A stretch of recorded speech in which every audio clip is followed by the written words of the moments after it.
And we are now live here in Dwyer Stadium here in beautiful Batavia, New York for this first game of 4 over the next 2 days between the Batavia Muckdogs and the Auburn DoubleDays.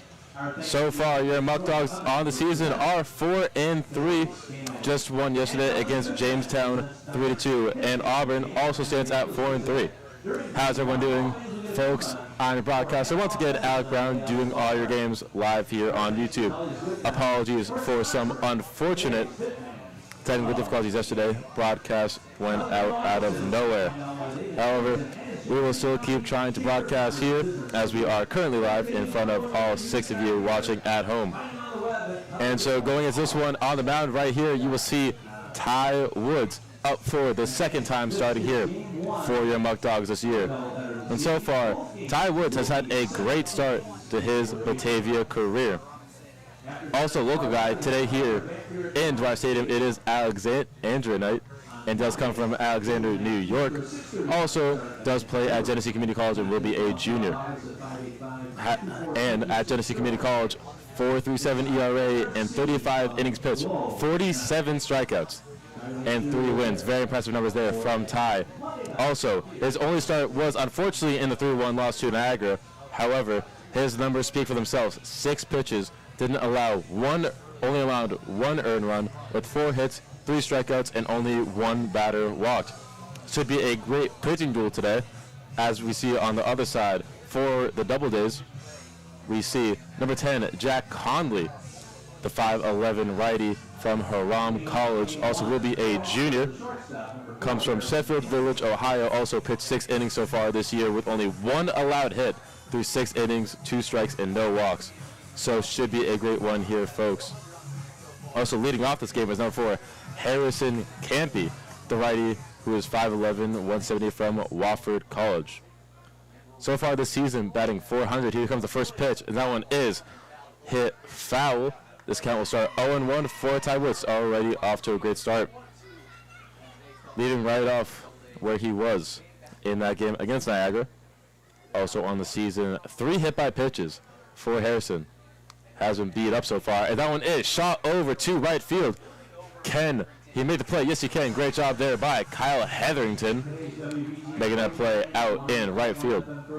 And that is the first out of today's game. Start is 5:07, not 5:08. However, first out already.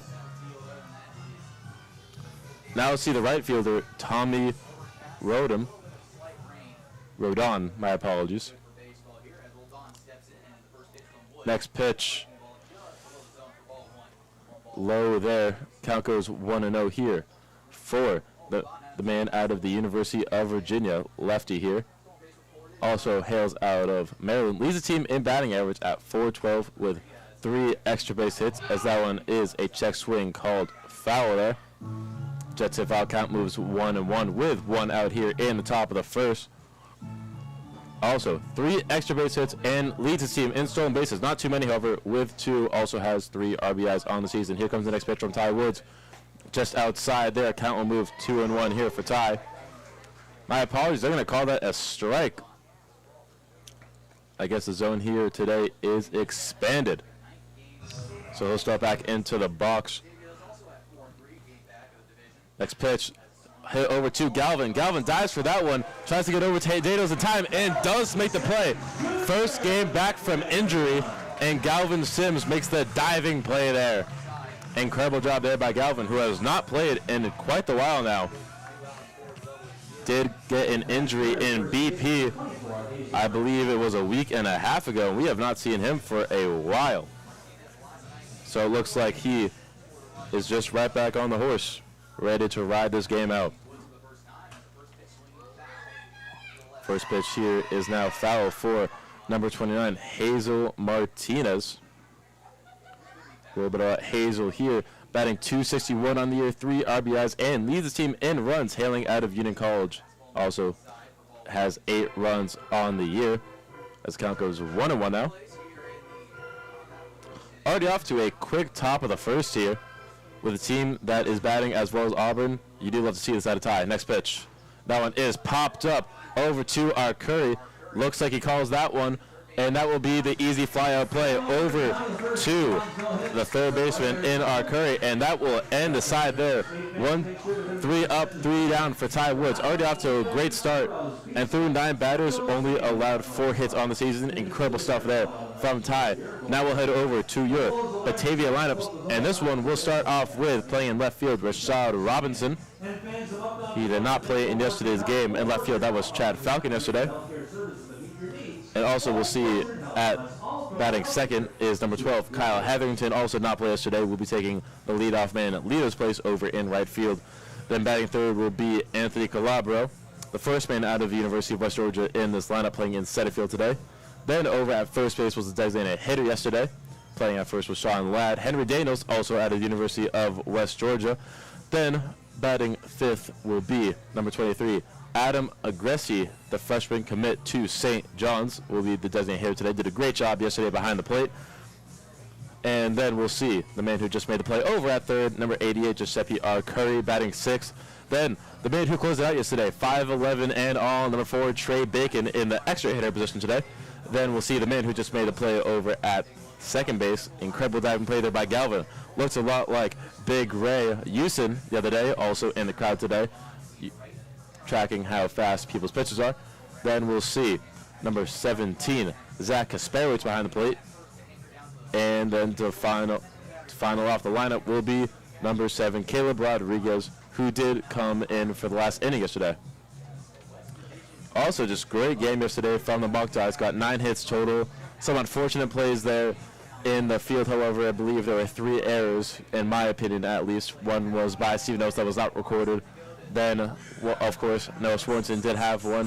And the final one, I believe, was... Actually, may have been 2. So even better for us. But, however, this will start off with Rashad Robinson going against Jack Conley, who's off to a great start so far for the DoubleDays. So we'll see how this matchup goes between Rashad and Conley. First pitch, slider is called strike 1, just hits that outside corner. And a little bit about Rashad here. Hails out of Alabama, Mobile, Alabama, that is. Also plays at Bishop State Community College. His count moves 0-2 here. Also, he's played at University of Memphis, but now plays at Bishop State this past season. As that one is crushed over to the left field line. Will that land? It will not, unfortunately. That will be a fly out to left field for the first out of the bottom of the 9th. And now we'll see Kyle Hetherington come up. And Hetherington does hail out of Lipscomb University. This past season for them in 8 at-bats, walked twice, 2 home runs, and had a 500 average. Very small sample size, however, the kid mashed in that small sample size, the lefty-lefty. First pitch, curveball in there for ball 1. Cannot hit the top of the zone, unfortunately, there. Kyle, however, not off to the best start for the Muckdogs. Has not reached base so far in his 7 at-bats. At least hitting-wise, has reached base on a base. And now 2-0 is counting for Hetherington, so could see his second opportunity to get on base as a Muckdog. Next pitch, as that will be a 2-1 count now for the righty-lefty matchup here. And Conley, you saw from the numbers, is an incredible pitcher so far for the DoubleDays. Next pitch, fastball down the middle will be called strike 2. Kyle being a little passive here at the plate, no worries. Still plenty of ball to be played. See how we can manage to up it here. Next pitch, that one is crushed over to right field. However, that one will drop, and that'll be the first base hit here for the Muckdogs. Great job there by Kyle, getting all of that one, just getting it over the second and first baseman and dropping in front of the right fielder. And that'll be the first man on for your Batavia Muckdogs. And now we'll see the man who got an extra base hit yesterday in the first inning. However, that was his only hit, in Anthony Calabro. This man has been very impressive this year, batting .286 on the year, with leading the team in extra base hits with 3. That one is hit over to third base. However, it will be called foul there. Count will move 0-1 early. Don't play in order, however, so this inning could end whenever. also had 14 home runs in college at the University of West Georgia, was nominated for a D2 Player of the Year. Now finds himself here in Batavia trying to grow with that impressive resume. Gets that one over to Hetherington, try to pick him off at first, however unsuccessful. Yesterday saw bases loaded for Calabro. However, Josh Leadham, the leadoff man, was caught stealing at first with bases loaded. Next pitch, and that one hits Calabro. Curveball, cannot control that one, and that'll be the first hit by pitch of today. Coming early in this one in the first inning. Also leads the team now in hit by pitches with 4. Very unlucky here for Calabro. However, I think he'll be content with taking his base and helping out his team however he can. Now, the power man, the 6'5" man, born and raised out of Georgia, still plays college ball in Georgia. Henry Daniels, the big show. Let's see what he can do here with his teammate on first. Hetherington at second. That one almost is at his face. And that one will be ball 1 to start off this count. Also, 4th in average for the Muckdogs. Bats .280, I believe, on the year. That one is a swing and a miss there. Yep, bats .280 on the year. Also had a great run so far. Did not get a hit yesterday. Hopefully that'll change here today. Talked to Skip today. He is due for a big game, and I could not agree more. Let's see what you got here, Henry. 2 men on base on second and first. Swings to that one, however, count will move 1 and 2. 2 back-to-back swings and misses here for Henry Daniels. Also leads the team in hits with Giuseppe Arcuri, who we'll see shortly, with 7. Next pitch. Way up high there. Count will move even at 2 and 2. Also 4 BIs on the year. Also 4 runs batted in for Henry. So impressive year so far. However, has more in the tank. This is only game number 8. That one does go high again, and we'll see the first full count here today against Henry. And Henry, being one of the better hitters in the PGCBL, should have no problem in this situation. Also a great pitcher on the mound in Jack Conley. We'll see what happens. Will it be pitching? Will it be hitting? As that one is called high again. And Henry Daniels will walk and make it bases loaded here early on in this one.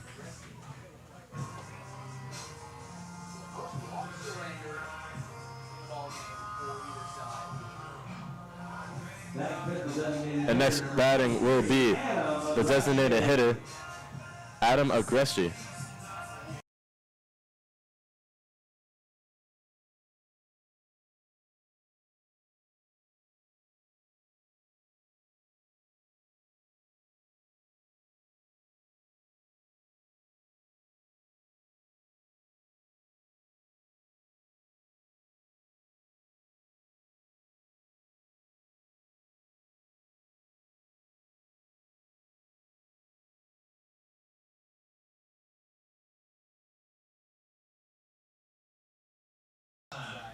Count moves 1-1 here for the St. John's commit. Almost hit a home run yesterday, just went left of the pole. However, was very close, had to been within 5 feet, if I were to say. Probably even less. Next pitch, slider goes outside. Count will move 2-1 here with bases loaded. You see Henry Daniels over at first. In the middle there is Anthony Calabro. Then all the way over at the left side at third is Kyle Hetherington, and could potentially be the first run here for the Batavia Muckdogs. And that one is hit over to the left fielder. Does make the play. However, Kyle Hetherington and Anthony Calabro will tag. Also, Henry Daniels will tag as that one gets away from him. However, Anthony will stay as the pitcher. Jack Conley does a great job of getting that one. However, score will now be 1-0. Sorry, was not 2-0 earlier. Technical difficulties here once again. However, that will be the first run for your Batavia Muckdogs, coming on the back of that sac fly from Adam Agresti. And now we'll see Giuseppe R. Curry leads the team in batting average now this season. Comes out of St. Leo University as well.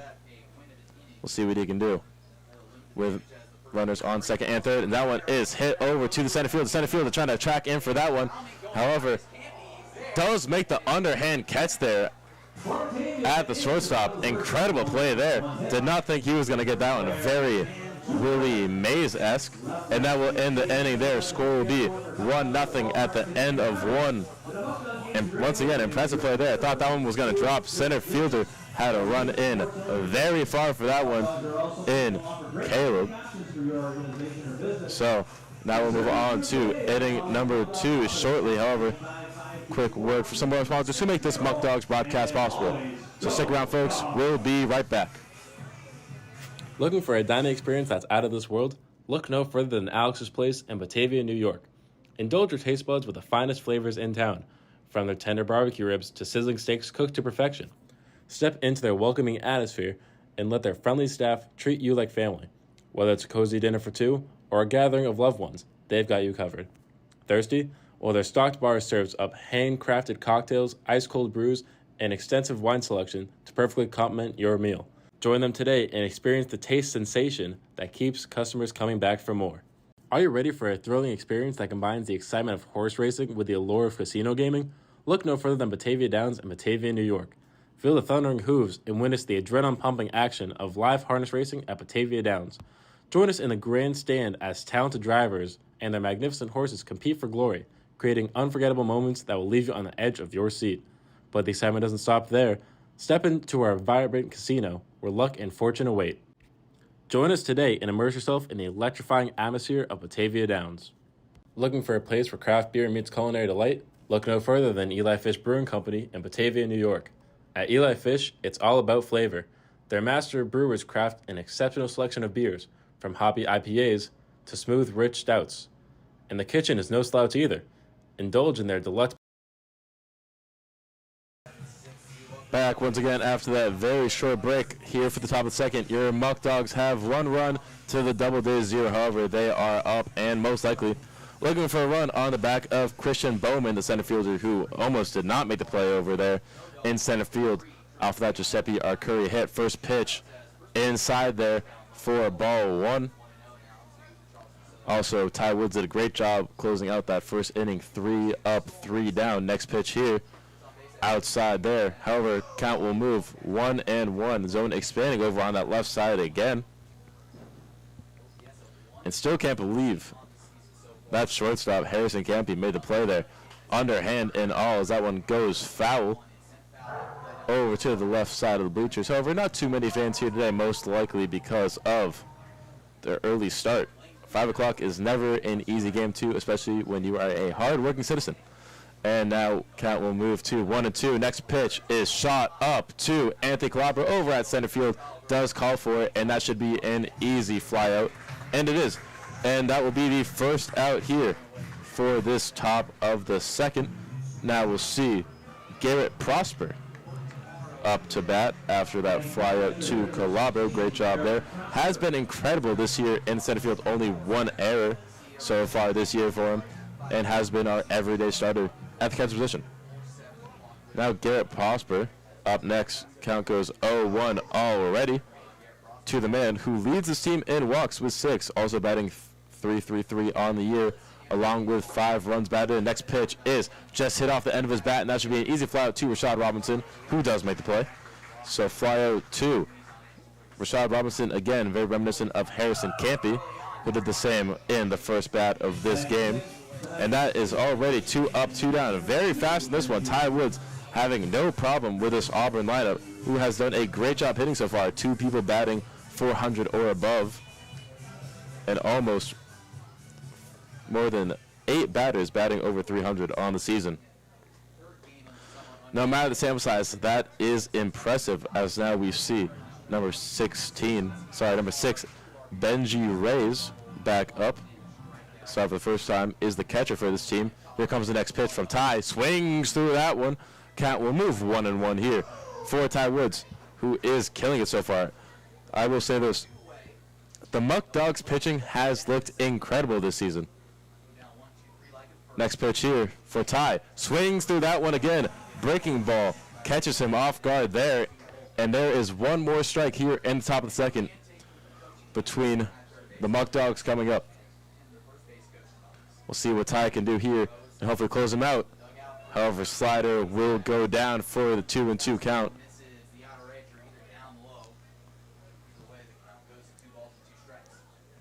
And so far, Benji on the season, batting .333 as well. Next pitch, slider once again can't clip the end of the zone, and this will be the first full count here for Ty Woods, coming in batter number 6. Also, this is only Benji's 7th plate appearance this season, so still early on in his career for Auburn. Hits that one over to the left and center field gap. However, Robinson gets under that one. So 3 flyouts to Rashad Robinson through 6 batters, 6 up, 6 down for Ty Woods, doing an incredible job during Alexandria night. He is a local guy from Alexandria, New York, and he is living up this game for the people. Doing a great job so far, holding Auburn to 0 runs so far through 2 innings. And now we'll head to the bottom of the second, where you will see, starting off, the extra hitter, the man who closed out the game yesterday, 3 closes on the season, 3 saves on the season, Trey Bacon, then followed up by the man who made the great play over at second base in Galvin Sims. Then batting third will be number 17, Zach Kasperowitz, the catcher for today's game. So far has done a great job, hasn't had too much trouble behind the plate, and also really hasn't anything to worry about. Ty Woods has been doing his thing in fashion.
Bottom of the second, starting with the man with 3 saves now on the year in Trey Bacon. Also got the save yesterday.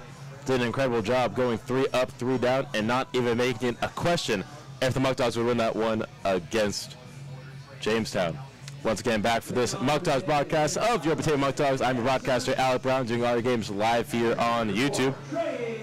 And for these next 2 days, this is game 1 of a doubleheader. So this will go 7 innings. The next one will go 7 as well, as Trey Bacon swings through that one for strike 1, making this count 0-1 early. Back to what I was saying, however, this is the first of 4 games that will all be 7 innings due to a few rain delays, some weather up in Ottawa, and all that fire, making these back-to-back games happen so far. Then on Sunday, we're away against Niagara for the 3rd time this season. As that one does not reach the zone in time, count will move 2-1 here. And so we'll see a lot of baseball, 28 innings to be exact, over these next 2 days, all against Auburn. And tomorrow we are away against Auburn. And the second game will be around 7 o'clock. This count goes 2-2 here for Trey Bacon, so far batting .167 on the year. Not too great, however, plenty of time to make it up here. Swings to that one, however, 1-2-3. See you later, Trey. First K of the game does come on the back of Trey Bacon, unfortunately. You'll get him next time, Trey. However, now we'll see Galvin Sims Jr. back from the IR for his first plate appearance in a while. See what he can do here.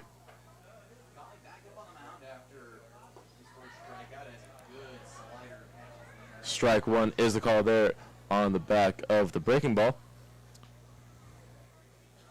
Also, Galvin Sims was ranked a top 150 JUCO player coming into this baseball season for good reason. So far in high school, his senior season had a .500 average, .642 on-base percentage. That one is hit right over to the third baseman. Does make the play in time, and that will lead to out number 2. Very fast here in the bottom of the second off that 5-3 ground out there. Also had 34 runs batted in high school and a 1,434 on-base slugging. So very impressive numbers there from Gavlin. As we move over to Zach Asperwitz, the lefty batter and righty thrower, 185, 5'10", out of Fairleigh Dickinson University. If that college sounds familiar, it's because they beat Purdue in the March Madness tournament. Second 16 seed to beat a 1 seed.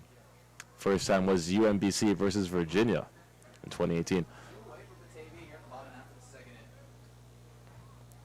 Here comes the next pitch. Inside, 4, strike 1. Count will move 1-1 here to Kasperowitz. Also used to play at Bergen Community College, where he batted a 353, along with a 500 on-base percentage, meaning he got on base half the time there.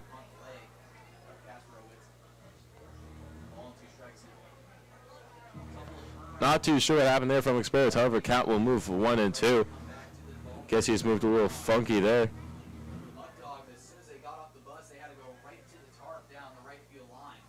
As now we'll see, Kasperowicz is batting 167 on the year, as well as Bacon, who was just up.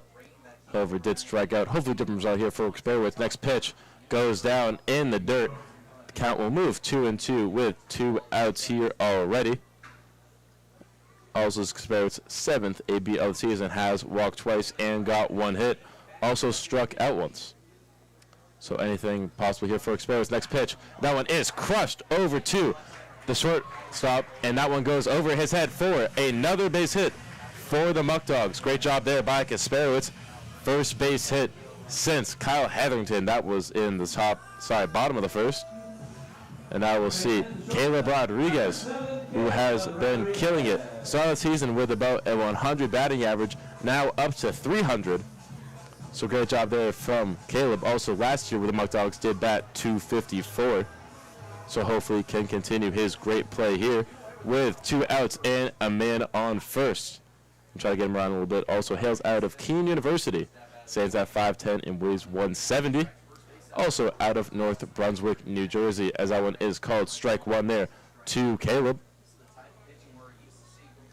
Also at Keene, he batted a 331 and slugged a 372, along with 23 RBIs and a 434 on-base percentage, as they try to pick off Kasperowicz over at first, however, unsuccessful.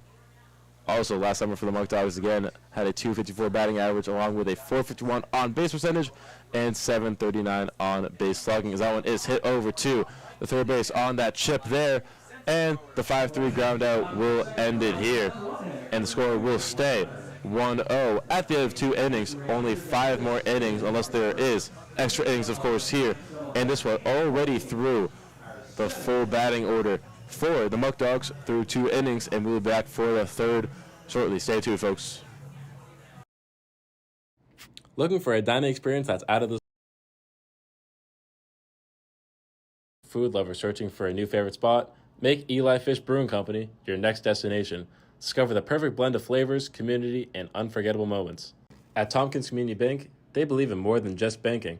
They believe in building relationships. Step into a world where you're more than just a number. Experience the personalized service and genuine care that sets them apart.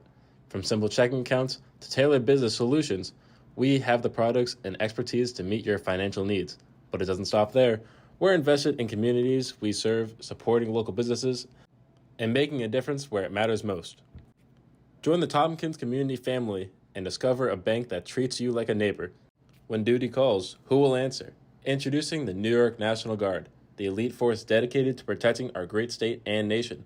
Join the ranks of brave men and women who proudly serve as the backbone of our defense. Train alongside the best, gaining skills that will last a lifetime. When disaster strikes, the National Guard is there, providing critical support and relief to our communities. Our dedication knows no bounds. From foreign soil to local streets, the New York National Guard stands ready to face any challenge, defending freedom and preserving peace. The New York National Guard, where heroes are made. Thirsty for a perfect beverage? Look no further than Right Beverage, the premier destination for all your drink needs. With a vast selection of beers, wines, spirits, and more, they have something to satisfy every taste and occasion. At Right Beverage, they promote responsible consumption because they care about you and your community. So, quench your thirst with confidence. Choose Right Beverage, your trusted beverage partner. Visit their website or contact them at 585.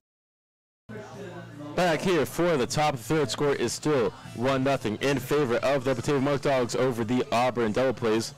Now up to bat, you will see number 12, the left fielder Christian Melillo, as that will be a 1-0 count here after that breaking ball was deemed unsuccessful by Ty Woods. However, done a great job here so far, going 6 up, 6 down. As I may have spoke too soon, that one might land if Calabria can't get to it, and it will drop. That will be the first base hit for the DoubleDays this game. First of 4 in the back-to-back doubleheaders. Great job there by Christian Melio. As I was just talking so great about Ty Woods, who went 6 up, 6 down through the first 2 innings. Now we'll see Hal Walker in the designated hitter position today, number 18. See what he can do against Ty Woods. Could be a double play here if Caleb can turn it to Galvin. Galvin to Henry. Does get the play in time. The 6-4-3 double play is successful. And that hit I was talking about from Melillo is deemed nothing anymore. It's no longer relevant, I guess. Now we'll see number 23, Michael Woolley. See what he can do after all the momentum was just drained out of the Auburn doubles. Speaking of double days, double play there by the Muckdogs. Third one in 2 days. Incredible job here so far by our infielders. Next pitch here for Ty Woods after the 1-0 count. Count will move 2-1 now. Sorry, 1-2. 1-1.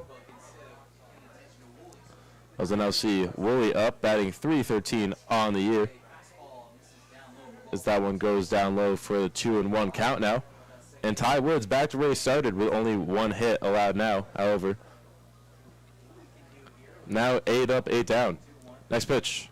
That one is crushed foul. Hits right off our picnic tent. And that will be a 2-2 count now for Ty Woods with already 2 outs quickly here in top of third. This game is moving very fast. That 7 o'clock start time may be even sooner for game 2. We'll see here. Next pitch. Slider gets away from Kasparovitz behind the plate. However, no one on base. And this will stay now a 3-2 count, full count here for Ty Woods. Can end the inning here with any kind of ground out, strikeout, fly out. Only time will tell. Here comes pitch from Ty Woods. The payoff does go down low, and that will be the first man walked here for the DoubleDays. Now heading to the end of the lineup here, we will see Riley Brody, number 45. And what could have been 2 men on base, or even 3, for the DoubleDays turns into only 1 after the incredible double play. Started off by Caleb Rodriguez, then headed over to Galvin at second, then turns it all the way to Henry Daniels at first. However, now a man on base in Woolley. That one is foul there. Count will move 0-1 to start this one for Ty Woods. Now through almost a full game of pitching in the books and has only allowed 1 run so far. So very impressive start here for Ty in this quick start to the Batavia Muckdog season, as this is game number 8 here. Muckdogs are 4-3 on the season, just won against Jamestown the other day. Did a great job against the Tarp Skunks, closing that one out. Also, great pitching all around from everyone who did pitch yesterday. Got to see the first of Big Ray, Ronaldo Houston, as a starter. He did a great job through 5 innings, had 8 strikeouts. So incredible play there by Big Ray. Also had an incredible diving play. And that one is shot up to Rashad at the left field line. Should get that one in time, and that one will end the top of the third here. Score remains 1-0. And we'll head back up to the top of the Batavia Muckdogs lineup, starting with, of course, the man who just made the play over in left field, Rashad Robinson, leading off this game. Then to be followed off by the right fielder, Kyle Hevington, who has the second first base hit in this game. And then follow that up with the number 3 hitter, Anthony Calabria, who leads the team in hit by pitches. And, of course, would you look at that, was hit by a pitch for his first AB here today.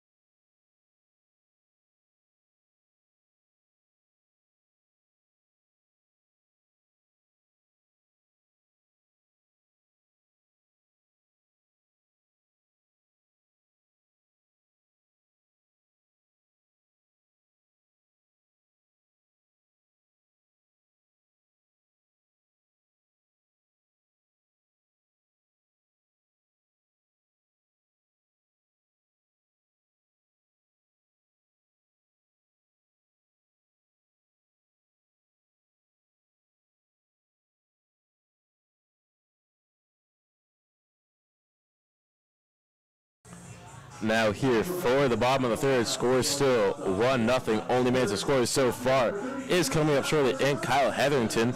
So 1-0 here for the Muckdogs, still 0 for the DoubleDays. Also hit into a double play this past top of the third. As we'll now start this one off with the leadoff man, Rashad Robinson. As count goes 1-0 early here, the man out of Bishop State Community College. Slider cannot hit the edge of the zone there. Count will move 2-0 here for Rashad. And so far, Rashad this season batting .250 on the year, along with 4 walks. If you wonder who leads the team in walks, it is tied between Josh Lena, the man who leads the team in stolen bases. Second is the man up right now, Rashad Robinson. As that one goes in there for strike number 1, should be a 3-1 count here now. And also 6 walks for Calabro, who we'll see at the 3-hole. As that one is shot foul over to right field. Count will move 3-2 here. And already a full count start this one off for Jack Conley, who's only allowed 1 run so far. Doing a great job. Next pitch. And that one will be another walk for Rashad, creeping up on Calabro and lead him for most walks on the team. And now we'll see Kyle Hetherington come back up. Still has not got a base hit. Sorry, just got his first base hit here. See what he can do now.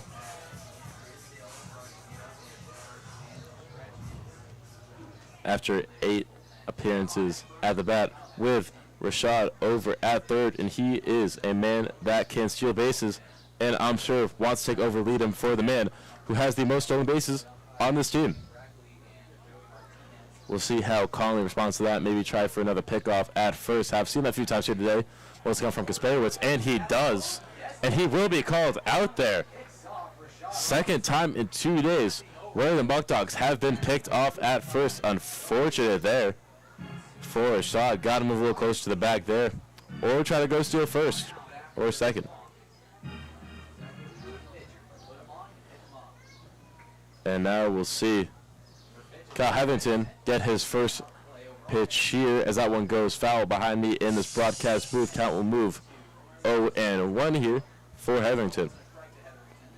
Well, it shouldn't be a problem here. Just got his first base hit in Muckdog uniform here today. Off the man who's had a great start to the season. And Conley, as that one is grounded right to first, should be an easy walk there. Could have maybe crawled there and still got the out. And that will be a ground out to first for the second out of this bottom of third. This game, once again, said a few times already, is moving incredibly fast.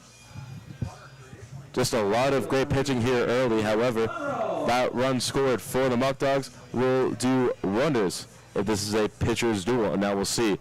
Number 18, Anthony Calabro up. Last time up was hit by a pitch, and that one is shot all the way over to right field. And we will now move for an 0-1 count here.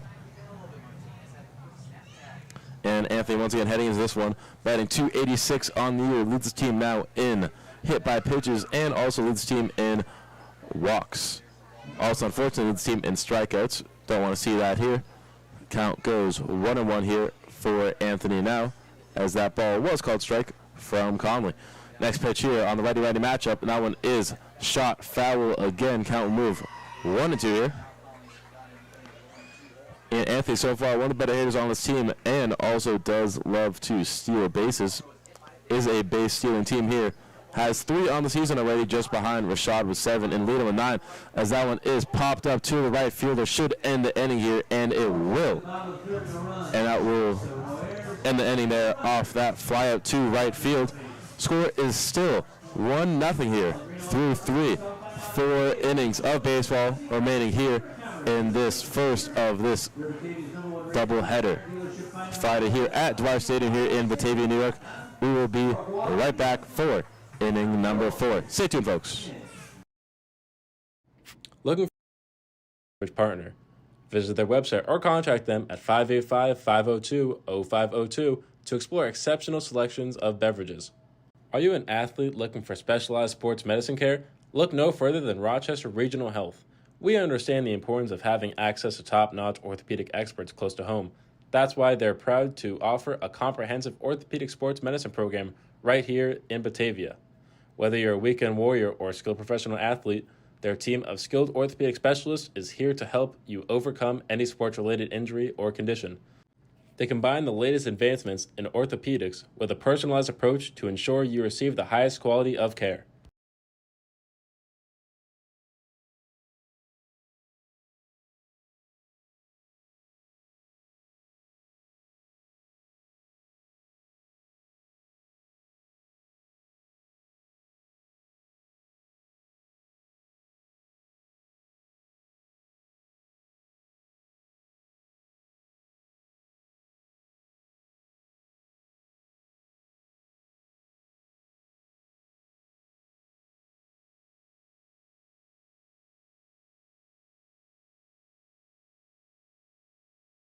Top of the fourth to start here with the leadoff man, Harrison Campy, who made an incredible play earlier on in the first inning to get our Curry out on a flyout.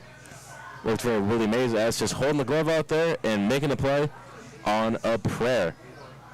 However, game will start back up here with him once again. Last time out, it did fly out to Cal Hetherington over at right field. That one is chopped foul once again. Count will move 0-1 here. Once again, Ty Woods doing an incredible job so far. Only allowed 1 hit and 1 walk in his 10 batters face. Now facing number 11 here. See what he can do. Fouled off once again. Count will move 0-2. Ty Woods coming up early in this one. See what he can do so far in game one here of back-to-back double headers. Ty Woods already looking great for this pitching staff. So that one will be outside on that slider. Count will move 1-2.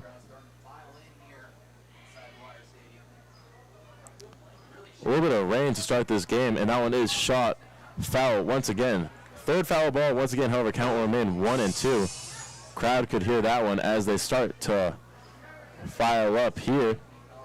Once again, a 5 o'clock start, never easy to get to a game two. However, fans starting to crowd in. We'll probably get around that 2,500 mark once again as Caleb does make the play over to Henry Daniels over at first base. Great job there, making the 6-3 ground out play possible. That was not an easy play there. Had to move from one area to another in a very short period of time. And that will be the first out there.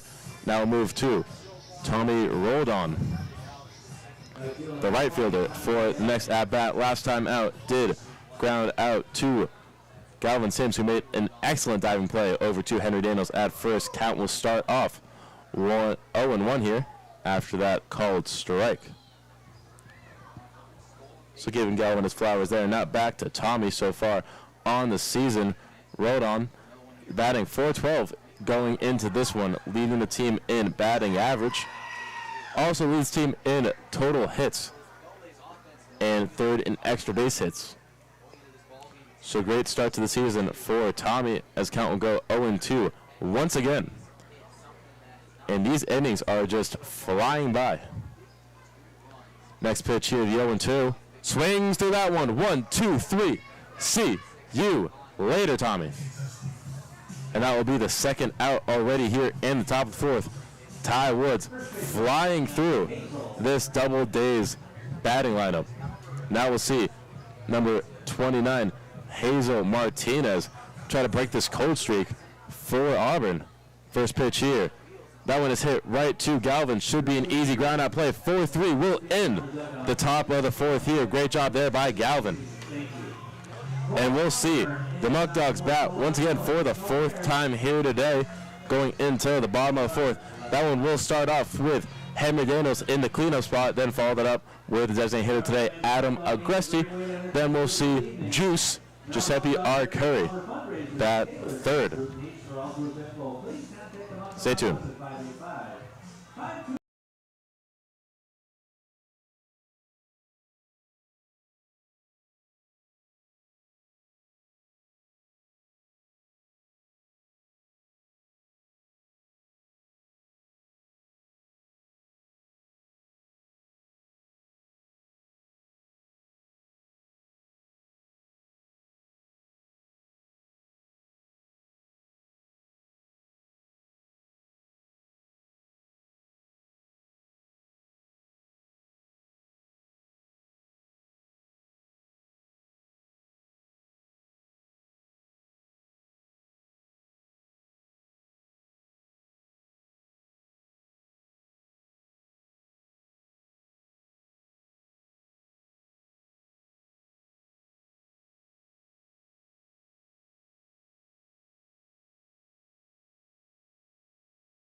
back for the bottom of the fourth. We'll start this one off with the big man over at first, standing at 6'5", coming out of Georgia, playing at the University of West Georgia.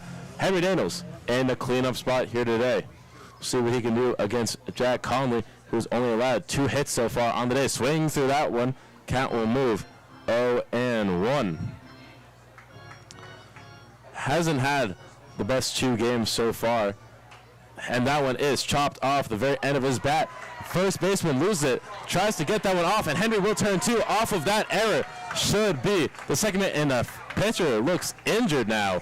Looks like the ball hit his hand.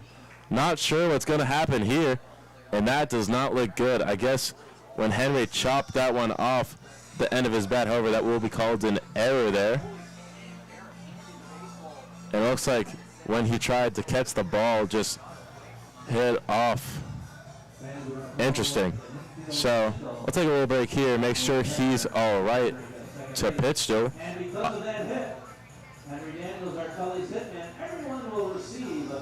Sorry, not called an error. Will be called a base hit. Not sure if I agree with that call, as it was chopped off. Also, was not the pitcher there. Looked like it was number 23. That'll be Michael Woodley, the third baseman. Make sure he's all right.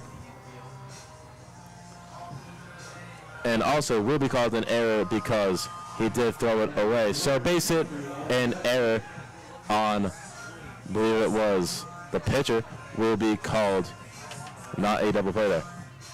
And Daniels will be at second. As we'll now see Adam Gresty come out for the second batter of this bottom of the fourth. See what he can do here. With a man in scoring position over at second with no outs here. And now Conley back up. Hits that one over to right field. Over that one will go foul over to the visitor clubhouse. This count will start 1-0.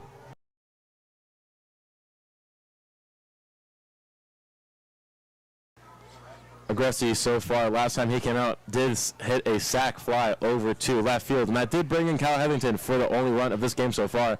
Fouls that one off. Once again, count will go 0-2 here for Aggressive. And so far, Aggressive on the season batting .273. Good for 5th in this Muckdogs lineup. Had a great season so far. Sorry, 6th in this lineup. We're doing that good this year.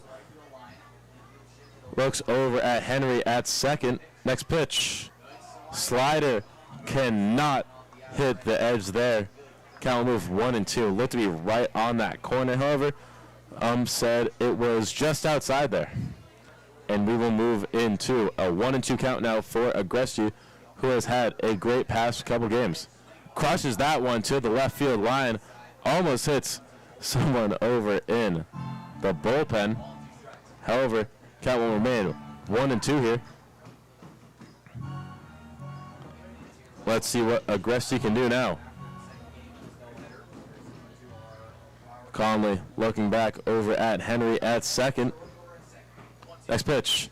Fouled off once again. 4th time here in this AB for Aggressive. He is staying in this count by any means. Also, this is the first game of back-to-back games, all going 7 innings. See 2 here today, 1 after this game, as is the first of today's doubleheader. We'll see a doubleheader tomorrow over in Auburn against DoubleDays once again for games 3 and 4 of this series. And that one is crushed over to the third baseman. Can't make the play in time, and that will be a hit here for Aggressive. So back-to-back hits here.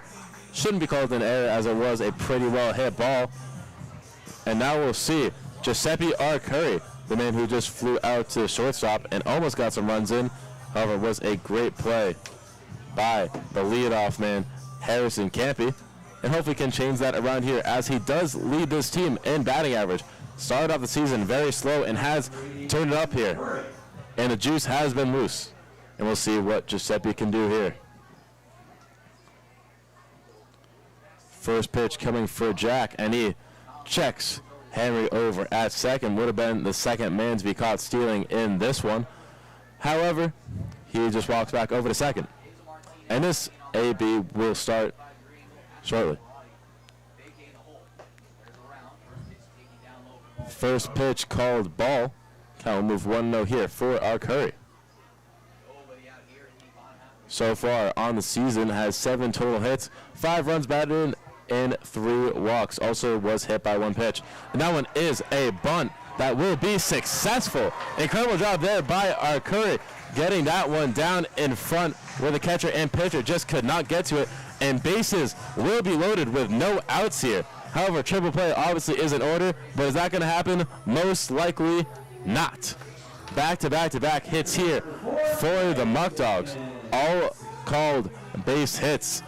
And now we'll see. They maybe close out the game. Maybe can open the floodgates here, scoring-wise, for the Muckdogs. First pitch here to Trey. Curveball cannot get in there. 4 strike 1. Count will move 1-0 in favor of Trey. And the scoring might turn up here shortly for the Muckdogs, as it is still 1-0 here. Not sure why the score went 3-0. Titan Griffiths once again swings through that one. Count moves 1-1. We'll see Daniels over at third, Agresti over at second, and our Curry over at first after that successful bunt attempt. Now we'll see if Bacon can bring any, if not many, of them home, as that one is popped up to the center fielder. That should bring in Henry from third. Henry will tag over to home, and that will score the second run of the game for your Batavia Muckdogs. Great job there by Henry, making the great play over at third. Just coming home, and that will be called a sac fly on the back of Trey Bacon. So great job there by Trey, getting the first runner in, now with only 1 out here in the bottom of the 4th. And the Muckdogs are starting to roll here a little bit with a multiple run lead. Now with Galvin Sims up to the plate. Have seen him try to bunt a couple times. May see that here again with only 1 out. First pitch called in there for strike 1. Gets all of the strike zone there. And that will move to a 0-1 count here. Double play, however, in order. Hopefully, Galvin can move around that. However, maybe get another sac fly and move in Agresti. Slider almost gets away from the catcher there. However, count will go 1-1 here. Great job there behind the plate by Benji Reyes, making the block there. Saw a bunch of incredible blocks by Agresti the other day. Next pitch. Slider gets in there for strike 2. Just hits that outside corner. Runners on second and first. See Agresti over at second, and our Curry still at first, as they elected not to tag for a good reason. Next pitch. Hits that one almost to the third baseline. However, that one will go foul, and this count will remain 1-2. Jack Conley attacking the strike zone here today. Only 2 recorded walks for him today through almost 4 complete innings. However, may be brought out early if Galvin gets a hit here, as there is someone warming up in the bullpen for Auburn. As that one is crushed over to the left field. The left field trying to come in time and cannot get in there in time. Agresti will try to head for home, and he will be successful. And our Curry will go all the way over to third, and that will be a 3-0 ball game for the Muckdogs here in the bottom of the 4th. Great job there by Galvin, getting all of that one. I know his dad would be proud of that one, as he was the hitting coach here a little bit for the Muckdogs. And that will bring Agresti all the way home from second, and our Curry will move all the way over to third. So now momentum really going for the Muckdogs here, with runners on the corner. See our Curry over at third and Galvin at first. Now Zach Kasparowicz, the catcher, up, has a chance to bring in even more runners, as that first pitch will be in there for strike 1. Great breaking ball there from Conley, responding to adversity here. So far allowed no runs on the season, and that has changed through his second start. Tries to pick off Galvin at first, unsuccessful. Already seen a pickoff today. Thank God we did not see another one here. Next pitch here called low on that slider. Count will move 1-1 here for Zach Kasparowicz. 1-1 is the count with 1 out. Double play, however, in order with Galvin at first. May want to take a little bit of a lead here make sure that double play does not happen. As that one is shot over to the center fielder. Center fielder, that one will drop, and that will bring in our Curry for the third run of this inning. 4-0 ball game for the Muckdogs in this one. And the Muckdogs are rolling here with just 7 hits through 4 innings total. And now the manager is going to go have a talk out there on the mound. Could we see the end of Conley? So far pitched 3 1/3 innings pitched, recorded that is, and we'll see if he gets taken out here as the Muckdogs are starting to roll in this bottom of the 4th. I can take you through what's happened so far in this inning. Start off with Henry Daniels getting the base hit, almost injuring the third baseman. Unfortunately, tries to barehand it and was unsuccessful in Michael Woolley. Then we head over to Adam Agresti, who got another base hit around that third baseline. Once again, Woolley could not make the play. And then Giuseppe Arcuri with a successful bunt attempt. And Jack Conley will stay out there for Caleb Rodriguez. Then follow up with the sac fly from Trey Bacon that brought in the first run in Henry Daniels. Then follow that up with Galvin Sims' hit that brought in no one, just brought over Giuseppe Arcuri to third. And then Zach Sparrows with his base hit got him in there. And now we'll see Galvin over at second and Sparrows over at first for even more potential runs for the Muckdogs here, with just 1 out and 1 ball now on the board for Conley. Next pitch, swings through that one. Count will move 1-1 here. The bats haven't looked too great so far this season for the Muckdogs, but they are rolling here. Had 9 recorded hits yesterday, already up to 7 in way fewer innings. So great job here from the Muckdogs, doing great in front of the home crowds. That one almost clips Rodriguez. Count will move 2-1 here, almost the second hit by pitch of this game. First one coming from Calabro in that first inning. Leads the team in hit by pitches, by the way. Also, Caleb coming into this game bats a clean 300. However, in his last AB, went 5-3 on the ground out. Next pitch here, hits that one over to the third baseman. Once again, almost saw another 5-3 ground out. However, that one will go foul. Count moves 2-2 here for Rodriguez. Still only 1 out. However, double play once again in order. That has not mattered. However, for these past 2 hitters in Galvin and Kasperowicz, who both did a great job getting base hits, just hitting where the defense was not. Next pitch, fouled off. Once again, count will remain 2-2 here for Rodriguez. Next up to bat, we'll see Rashad Robinson for the 3rd time. Already going through this Muckdogs order twice through 4 innings, and not even 4 innings. We'll see what Conley can do here in the 2-2 count with 4 earned runs here already. As Galvin heads over back to second, does not want to get picked off here. Now back for the 2-2 count. Can Caleb keep this streak alive? Popped up to the right fielder. Galvin will not tag, and that will be the second out of this bottom of the 4th, where we have already seen 3 runs scored. So we'll not be too upset with that one. And now we'll see, back to the top of the lineup, Rashad Robinson.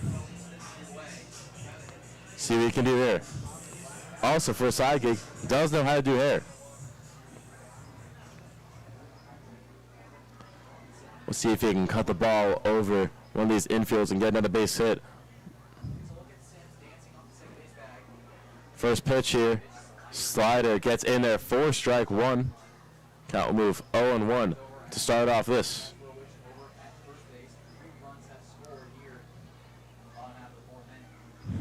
Once again, just a great inning here for Batavia baseball.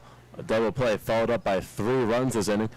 Next pitch, slider gets in there once again for strike 2. That slider is working right now for Jack Conley.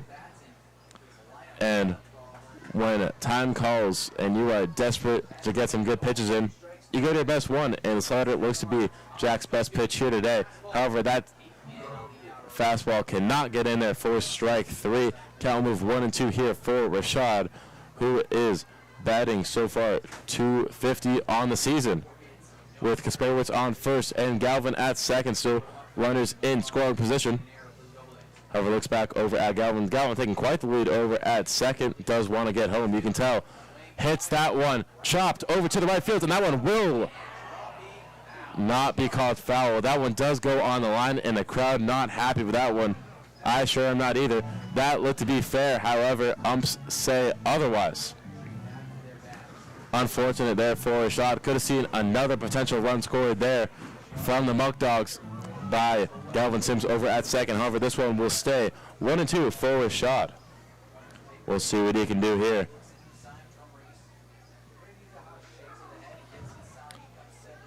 Conley with saved by the bell there. That one is chopped over to the center fielder. Does not matter. Rashad Robinson says, and Galvin will trot home. Can he get in there for the fifth run? He sure can. They don't even try to get him out there, as Sean Ladd does a great job as the first base coach. Also does play first base for the Muckdogs. Did play there yesterday. And that is run number 5 scored for the Muckdogs in this one, and that will most likely be the end of Jack Conley here today through 3 2/3 innings, allowed 5 runs. Muckdogs have run 3 of them today. Also not sure why no one was at first, trying to get Rashad Robinson out. However, does not matter. That will be a recorded base hit already. The 5th one in this inning. Sorry, 6th one. First one coming from Daniels, then Agresti, then Arcuri back to back to back. Then the sac fly, then Galvin Sims making it 4, Kasperowicz with 5, and Robinson making it 6.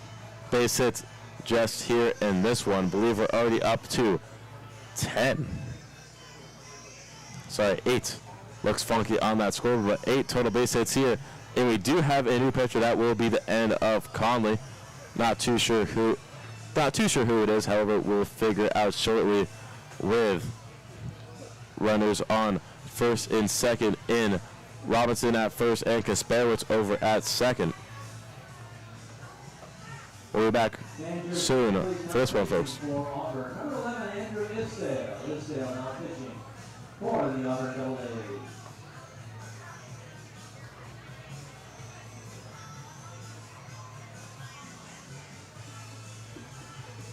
It looks like the new pitcher will be number 11, Andrew Isdale, the 6'2" righty at the University of Northern Colorado, is a senior there. Also comes from Parker, Colorado. And a shocking day here from Jack Conley, who has allowed no runs so far this season through 6 innings pitched. However, a very different result here. Also, Isdale on the season so far with the 6 ERA has allowed a triple. Also was credited with the win in that one, however, with 1 strikeout, 2 batters walked, 2 earned runs, and 3 hits allowed. So we'll see what Isdale can do here against the second hitter in this lineup, Kyle Hetherington, who did score the first run here for the Muckdogs, the only run in that first inning. If you guys don't remember that one. Runners on second and first with Kasperowicz over at second and Robinson at first. See what he can do here.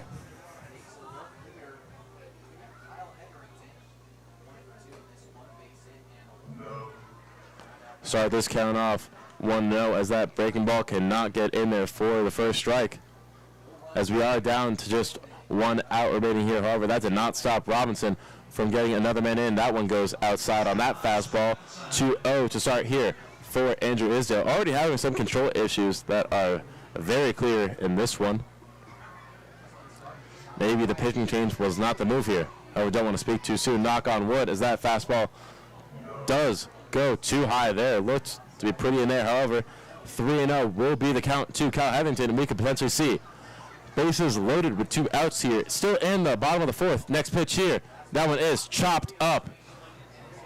Foul there. Don't know why he'd swing on 3-0 there, and that one will be caught by the catcher there, Benji Reyes. However, can't be too mad at that inning. Did have 4 runs scored here total in this bottom of the 4th. Now heading to the top of the 5th. Muckdogs 5, DoubleDays 0. Ty Woods looking incredible on the mound, and the Muckdogs looking incredible behind the plate with just 8 total runs here, almost reaching their 9 that they had yesterday against the Jamestown Tarp Skunks. And we'll be back for the 5th inning shortly. Stay tuned, folks.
Back here for the top of the 5th. Just saw an incredible inning recently from the Muckdogs in that 4th.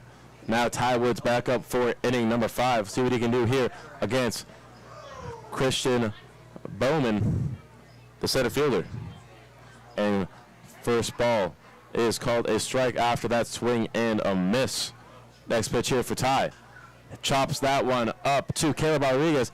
Goes back for that one and is successful with the fly out over to the shortstop for the first out quickly here in the top of the 5th.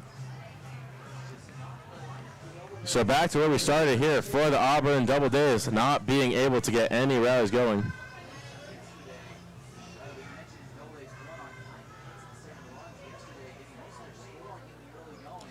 Now Garrett Prosper back up for the second time today. Last time did fly out to Rashad Robinson over at left field. Let's see if he can be the spark plug here for the DoubleDays. However, they have had nothing going for them this game. First pitch is hit over to Calabro over at center field. However, that will be caught by Robinson. Robinson gets there first, and that will be back-to-back flyouts to Rashad Robinson for Garrett Prosper, the extra hitter today. And already 2 up, 2 down here for Ty Woods, having an incredible day here for Alexandria night, as it does come from Alexander, New York. And now we'll see Benji Reyes, who made the final out in the bottom of the 4th there. And this one did fly out to Rashad as well, as first pitch does not get in there for the strike. Sorry, it does. Looks a little low. However, count will go 0-1 here. And Ty is just rolling here. Slider gets in there for strike 2. Hits the bottom outside corner. And now already, feels like I've only been talking for a minute here. 0-2 count and 1 strike is what keeps the Muckdogs out from hitting once again. However, count will go 1-2 with that slider just going a teeny bit down. We'll see what Ty can do here in the 1-2 count. Next pitch, swings through that one, 1-2-3. See you later, Benji. 3 up, 3 down, once again from Ty. Seeing that a lot here today. And we'll be back for the bottom of the 5th, where the Muckdogs will look to add on to their hitting streak. Got 4 runs that last inning, 5 total here already, and we'll be right back, folks, for the bottom of the 5th. Stay tuned.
back again for this very large lead here for the Muckdogs. Already 5-0 going into the bottom of the fifth. We'll see only 7 innings played here for this first game of this doubleheader here today for your Batavia Muckdogs. Now when it's hit straight up in between the second and shortstop, just hits right over that bag at second. That will be the first base hit here for Calabro today, as he did before this fly out to right field and was hit by a pitch. Now we'll see his teammate Henry Daniels up once again. Back again for this Muckdogs broadcast of the Batavia Muckdogs, taking on the Auburn DoubleDays here. Your broadcaster, once again, Alec Brown here, live here for all your games here on YouTube. And that one almost hits Henry Daniels, hits the entire outside of him on that right side, which is not what you see when someone is batting lefty. Interesting control issues here already for the new pitcher, Andrew Isdale, as Calabro does go and run, and he will slide in there with ease. Now will be another stolen base here for Calabro. Should be the 4th one on the season for him. And he is off to a great start this season. Batting .286 coming into this one. Should go up a little bit here with that base hit he just had. And now over at second in scoring position for his teammate, Henry Daniels, who's up right now, the 6'5" first baseman. We'll see what he can do in the 2-0 count. Also goes for third and is successful. That ball gets away from him. We could see Calabro score here, and he does off that base hit. Travels around all the bases for run number 6 here in this one. Incredible job there by Anthony. So far, we've just seen one batter so far in the 2-1 count. Calabro goes to second, goes to third, then an error brings him on home. And this lead is expanding. Swings to that one, however, count will move 2-2. However, no runners on base, so no problems here for Henry. Should take a little bit of that pressure off. Once again, Anthony now swings through that one, and that one will sit down Henry Daniels. 1, 2, 3. See you later, Henry. I believe that is the first strikeout there for Isdale. Now we'll see Adam Agresti back up. Has a base hit in this one. Did start off that trend with Henry Daniels in the bottom of the 4th. You just saw that last inning, and also did have the sac fly and brought in the first runner in Kyle Hetherington. So Adam so far has had a great day so far, contributing as much as he can. As that one will be called strike 1. 0-1 count here to start this one. And the West Georgia boys have looked great today, both having base hits and contributing to the run scored here. As that one will be called 0-2 here for Agresti. And the Muckdogs have been killing it on all levels today in terms of baseball. As that one goes down 1-2. The hitting has looked great. Base running has looked great. Fielding has looked great. And so has Ty Wood's pitching. Muckdogs have been doing it all in this first game of 2 doubleheaders. 1-2 almost clips Agresti for the second hit by pitch of today. However, count will move 2-2 here for Agresti. And Calabro, great job there, stealing his 5th, maybe 6th bag, as that one is popped up high. Will that go all the way out? And it will not. It will just hit the warning track there. Almost back-to-back home runs for Agresti so far. And he got all of that one. Just a few more feet on that one, and that one would have been his first home run of the season. Back-to-back games so far for Agresti with almost 2 home runs, 1 home run in each, that is. Unfortunate there for Agresti, as that will be the 2nd out so far of the bottom of the 5th. However, will not come out empty-handed in this one. That run with Calabro did score for the only run so far of this bottom of the 5th, as the juice slide will be called 1-0 there. And when you see that juice slide from Giuseppe, you know it's a ball. That one is popped up to the 3rd baseman. Can he make the play? He sure can, and that will end the 5th inning. Muckdogs rolling through this one, 6-0, and the DoubleDays look lost out there. And stick around for the 6th inning. We'll be right back, folks.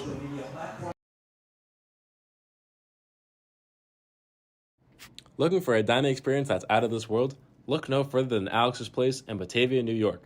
Indulge your taste buds with the finest flavors in town, from their tender barbecue ribs to sizzling steaks cooked to perfection.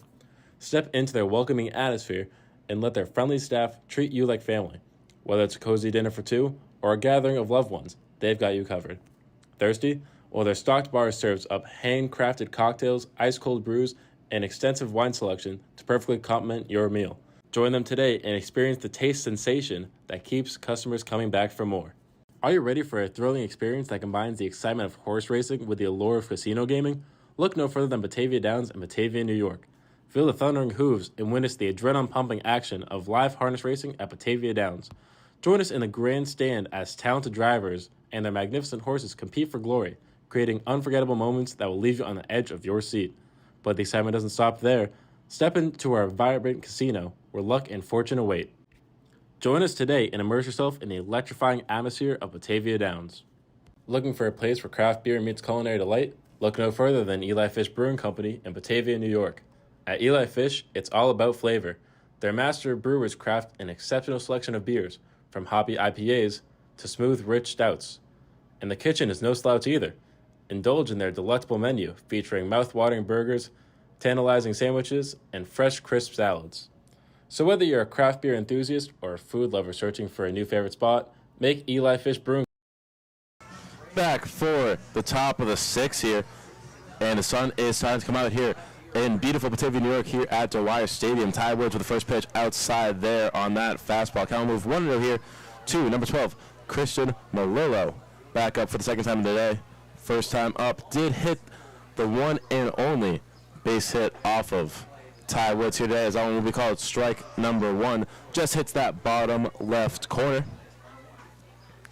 And once again, this is the Muckdogs broadcast for the Batavia Muckdogs against the Auburn. I guess that one hits him. Will be the second hit by pitch of today. And you haven't seen a man get on base in a while for the DoubleDays here. And you're just seeing it here for the first time in 3 innings. And one did come from Christian Malillo, and the other came from Michael Willie, who did walk. But now we'll see Hal Walker, who last time out did ground out into a double play. Fastball just gets away from there. Count will move 1-0.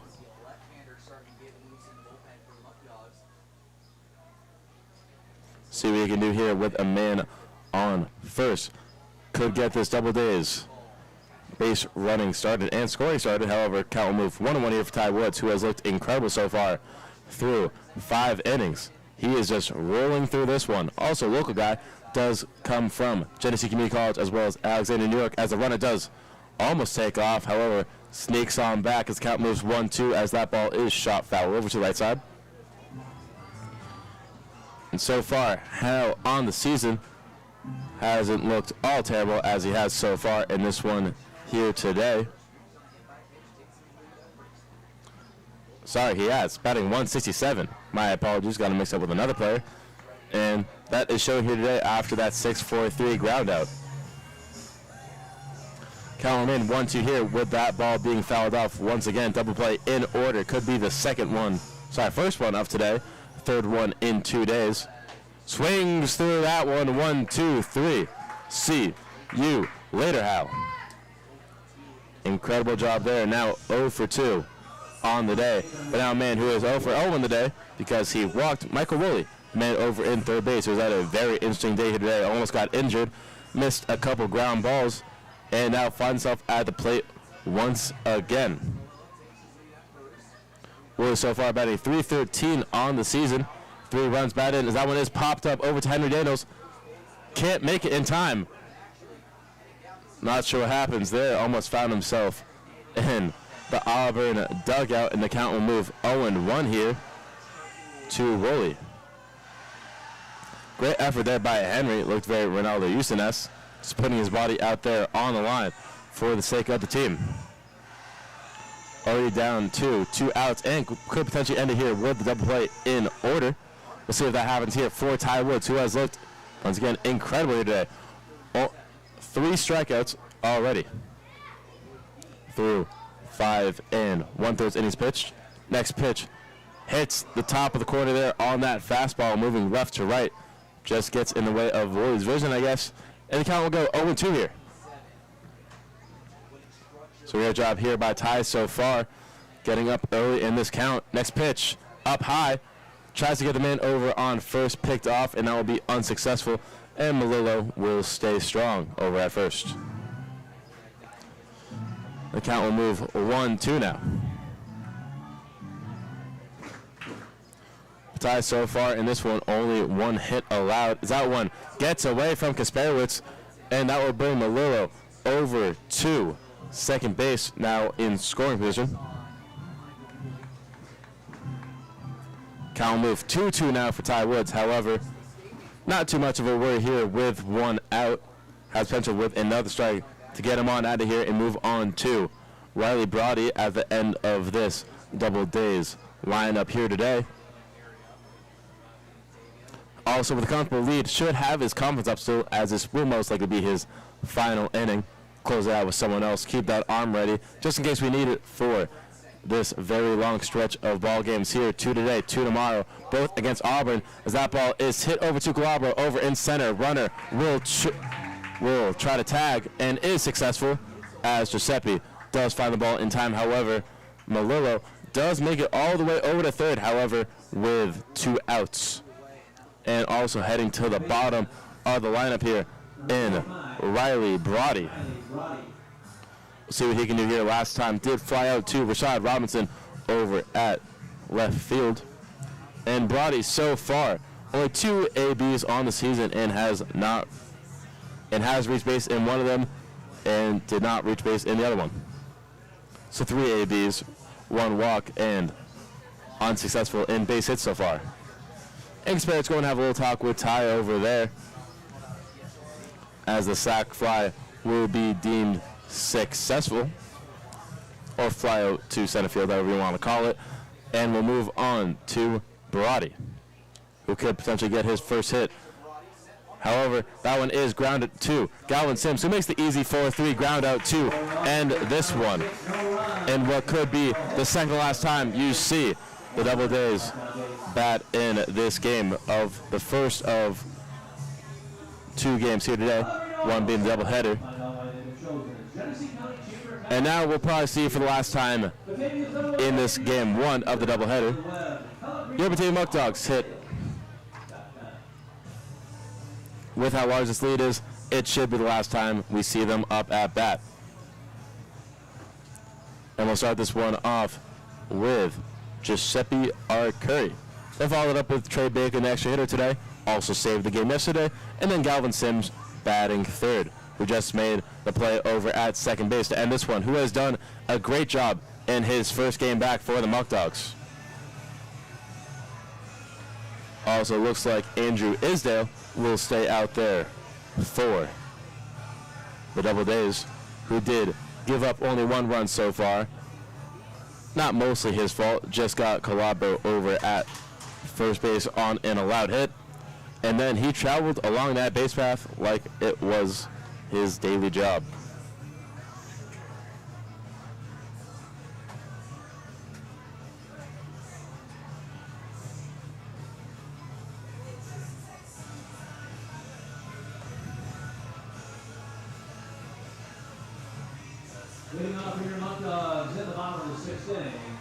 Not too much of a break here. We'll see Trey Bacon back up once again for, I believe that is the second time today. Sorry, third time today. First time did have a sac fly to the center field. However, that did bring in a runner. And he did strike out the first time as count moves 1-0 here for the 5'11" man that just recently played for Santa Fe College. Next pitch. Outside. Will be called strike 1. Count will move 1-1 here for Trey Bacon. However, last summer for the Muckdogs did have a 1.59 ERA, 3 wins, no losses, and in 22 innings had 22 strikeouts, and behind the plate had over 300 batting average. Also his 3rd year with the team. So he is a veteran in that clubhouse. Along with Jim Pichardo and Bryce Mortellaro as count moves 2-2 here. Sorry, 3-1. Not one of the more vocal leaders. That is more in Bryce and Julian's hands. However, does lead by example. You can see that with his 3 saves. And that will be a walk here for Trey. 4 balls will send him over to first. And we could see even more scoring for the Muckdogs here.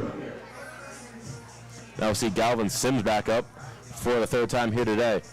Did not bring in a run, however, did load up the bases in his own respect. Is 1 for 2 on the day, did also ground out to 3rd in the 5-3 play. Trey Bacon was almost picked off there, however, unsuccessful. And we'll see the first pitch here to Galvin. No one warming up in that Auburn bullpen, so this will most likely be the final pitcher here today in Adam Isdale, or at least in this first game. Maybe saving a bunch of those arms for the next 3 games in this series. However, looking at this one, might be an easy sweep here for the Muckdogs. Don't want to speak too soon. We'll knock on wood as the count does move. 0-2 here to Galvin, but we have looked great so far in all aspects of the game. Fielding, no errors. Batting, incredible. 8 hits already. So that one almost clips him on the check, and they will deem him safe.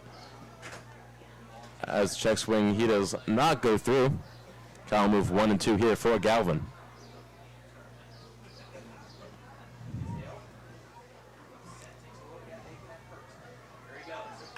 Bacon does go, and that one is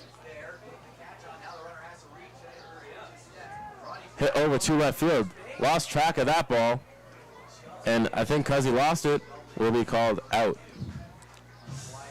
Instinct fly ball there, just must have got into the sun there. Lost track of it, and that will bring Trey Bacon right on over back to first.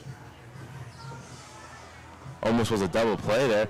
Thankfully, Trey did make it back in time as the first baseman did lose the ball. And now we'll see Zach Kasperowitz up for the 3rd time here today. Back-to-back base hits him for here for him today. Already losing my words. 1-0 here for Kasperowitz out of Fairleigh Dickinson University as a catcher. 1-1 now is the count here for Kasperowitz.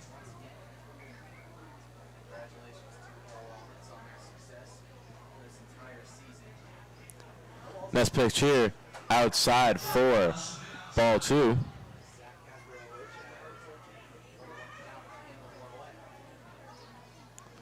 Kasperowitz once again plays for Fairleigh Dickinson. Did make one of the biggest upsets this year in March Madness, beating the #1 seed Purdue. We're one of the favorites to win the entire bracket.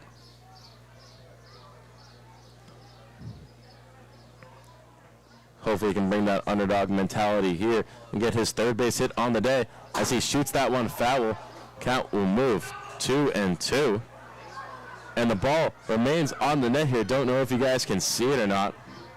However, that one will stick up there for the rest of today. 2-2 here now. Trey Bacon still over at first.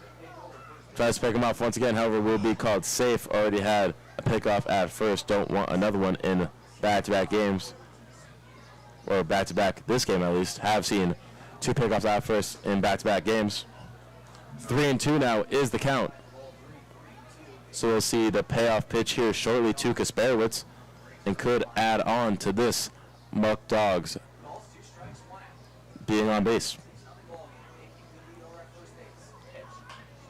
Hits that one over to the center fielder. Looks to be under that one and is successfully. And Trey will head back on over to first, and that will be another back-to-back flyout. And now we'll head to the bottom of the lineup here, which could be the final time we see a Muckdog hit in this game, and then be back for game number 2 against the Auburn DoubleDays, that is. And this is a doubleheader here. We'll see what the man out of Keene State can do here with 2 outs, and Trey over at first. First pitch, very outside there on that fastball, just gets away from there. Israel once again having control issues here, however, has got 2 batters out in this one so far.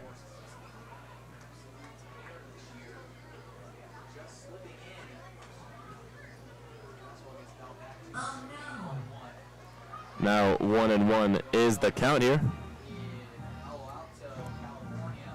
And not too much has happened in these past couple innings, just that Calabria run and just even more dominant pitching from Ty Woods as Trey Bacon does go with that off-speed pitch, and he gets in there safely, stands up like it was nothing.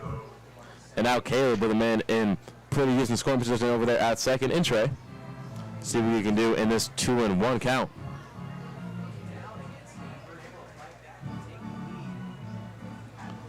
And once again, there will be 3 more games after this next one, happening right after this one, as that one is fouled back off. Count will move 2-2 here for Caleb. And the next 2 games tomorrow, one will be at 5, one will be at 7 at Auburn. You can catch that game always at Auburn in their stadium, or catch it right here on YouTube, where I broadcast out. Brown will be streaming all of your games live here. Then on Sunday, we are away at Niagara. It will be our 3rd time seeing them this year. Then on Monday, we'll be home against the Newark Pilots. Then we're heading down to Elmira for the 2nd time this season to Dunfield on Tuesday. As that one hits to the center fielder, that one will drop, and that one will score. Trey Bacon for the 7th run here today. Incredible job there by Caleb, getting all of that one, getting it just in front of the shortstop and second baseman, and landing it right in front of the center fielder. And we'll see Rashad Robinson hit for the 4th time here today, as Trey Bacon does score. Great job on the base path there from Trey. He does it all. He is what you call a utility man at its finest. Can hit, can field, and can pitch. What can't that man do?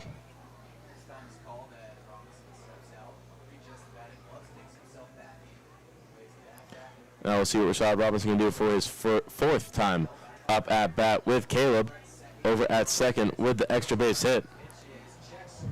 Check swing there. And the sun coming a factor now behind the plate for Ben Reyes as he loses sight of that one from Isdale. And that'll bring Caleb Rodriguez all the way over to 3rd, and the scoring is not done in this one, as the ball game is now 7-0. Wow. Can you say blowout? Next pitch gets in there for ball 1. Looked to be a strike there, however, count will go 1-1 here.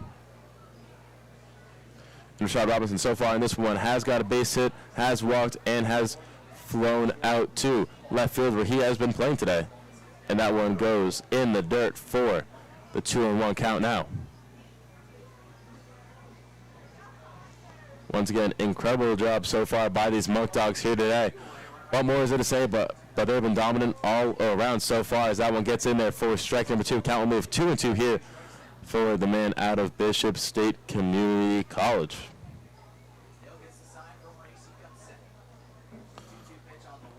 That one almost gets away from the catcher once again. Slider cannot control that one. Isdale, that is, and the count will move full. And we could see the 3rd man on here for the Muckdogs, this bottom of the 6th. Down low there for ball number 4, and that'll be the 2nd time Rashad walks today. Not sure what's going on here from Isdale. May need another pitcher, which you don't necessarily want to use. Doesn't look like anyone is warming up in that DoubleDays.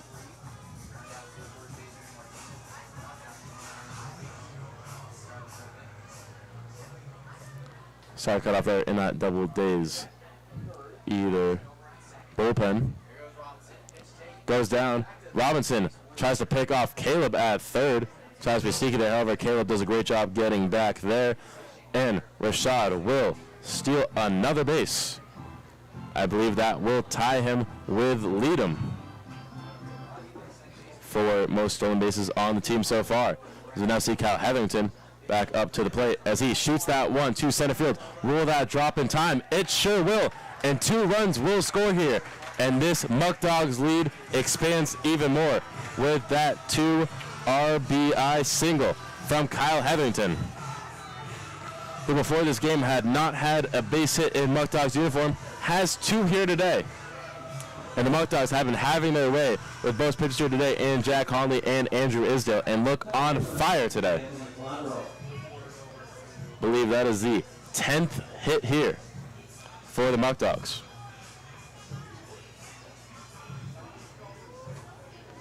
Now a 9-0 ball game. Could see the mercy rule, however, a little too late for that now, as that one is chopped foul for Anthony Calabro, who has got on base twice, once off a hit by pitch and once off a base hit of his own, where he just traveled around the bases.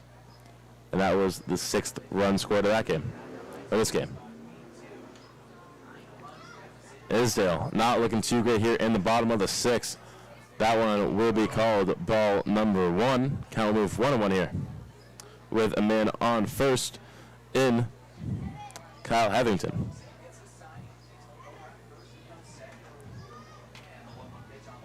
Slider gets away from Isdale once again, and that slider has not been working for him today. But also, no pitches have been working for him today. He has allowed a bunch of hits and a bunch of runs, just like Isdale, 4 to be exact. That ball almost hits Calabro in the face, was at his eye level there. And we could see another walk, first one coming from Rashad Robinson, who now has scored. 3-1 inside there for ball number 4. And this game will continue. And that'll bring Hetherington over to second with the big man, 6'5" first baseman, Henry Daniels, up to bat, as the manager will go have a talk with Isdale. However, I believe it's a little too late to take him out here with already 2 outs here in the bottom of the 6th, and this is the last time the Muckdogs will most likely hit in this one, unless the DoubleDays go on some miraculous run, which they most likely will not do. The numbers speak for itself. You can look at what they've done so far this game. Got on base, I believe, twice. Once off a hit by pitch, 3 times. Once off a hit by pitch, once by a walk, and once on the base hit by Christian Melillo. And 2 of those on-base appearances were from Melillo. So not promising stuff here early for Auburn. Numbers don't lie. So now we'll see Henry Daniels with 2 outs and 2 men on base. Curveball gets in there for strike 1. Thought he was going to get all of that one. Looked dead center, however, that was not Henry's pitch. And the count will go 0-1 here. Once again, sun's trying to shine here in Dwyer Stadium. 0-2. Now is the count with 2 outs here. 1 strike will bring up the next inning and final inning of this first game of the doubleheader here. Next pitch, outside, called 1-2 now. And what looked to be a quick inning became a bunch of hits back-to-back from Hetherington and Rodriguez, with a walk in the middle from Robinson. Next pitch, hit foul. Count will stay 1-2. Almost knocked that ball off the net there. And Henry will look to get his teammate Calabro at first and Hetherington over at second. Down this base path even more. We'll see if Isdale can close it out here. Next pitch, curveball with a lot of movement, however, goes outside for ball 2. Sorry, inside for ball 2. This is a righty-lefty matchup. Next pitch, 2-2. Gets all of that one, however, that will be hit over to the second baseman, and that will be the end of the Muckdogs hitting today with the fly out to the second fielder. And we'll probably see the final half inning of baseball here with a new pitcher for the Muckdogs. Not too sure who it is yet, or they may have Ty Woods just go the entire way and strike out these next 3 batters. I believe we'll be back to the top of the lineup with Harrison Campy batting for the 3rd time, along with Tommy Roldan and Hazel Martinez. And Ty Woods will finish this game out, it looks like. And he will go all the way.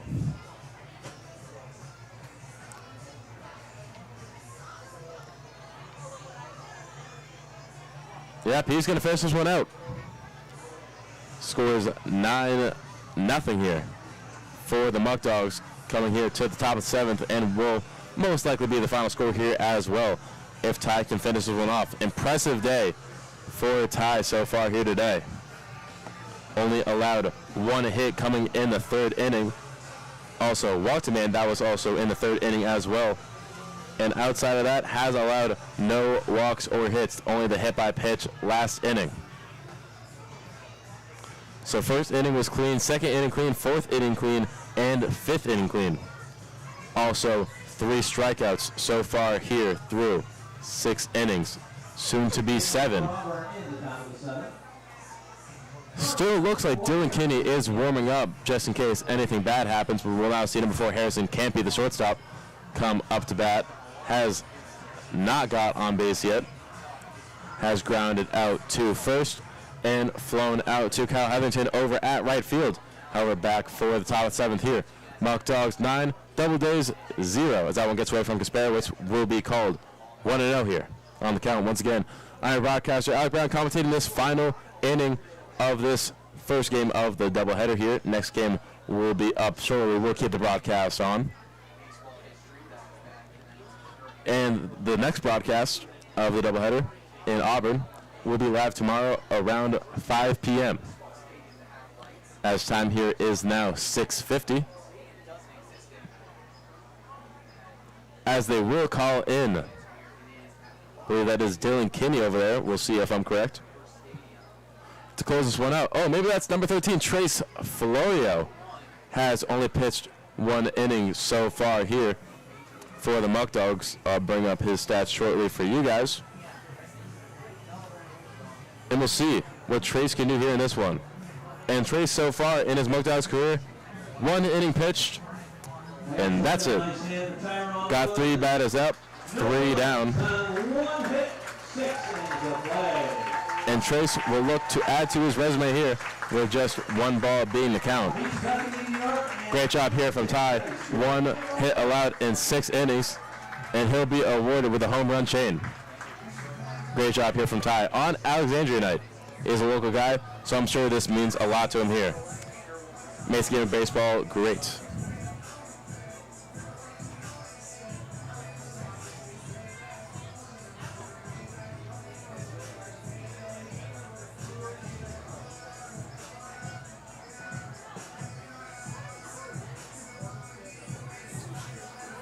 A little bit about Trace here. Is a lefty pitcher, 6', 180 out of Lafayette College. Will be a sophomore there.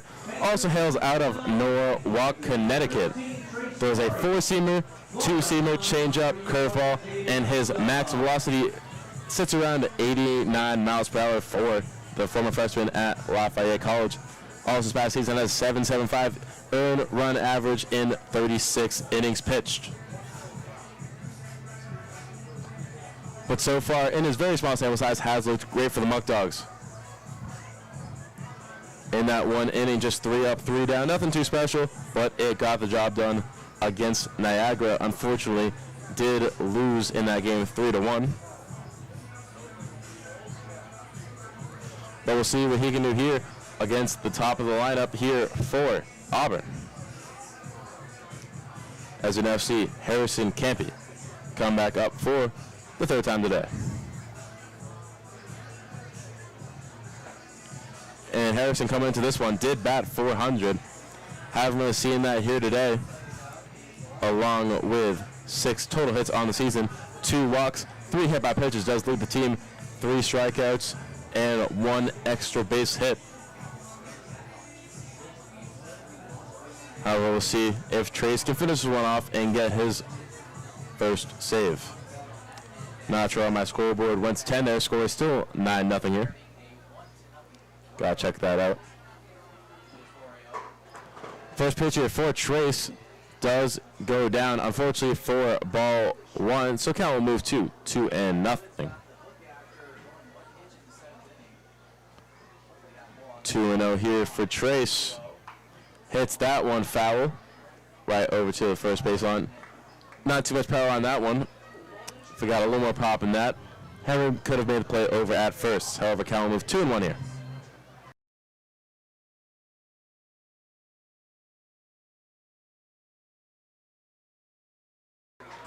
The 5-3 ground out will be the first outing of this top of the 7th, and 2 more outs remaining here in this ball game.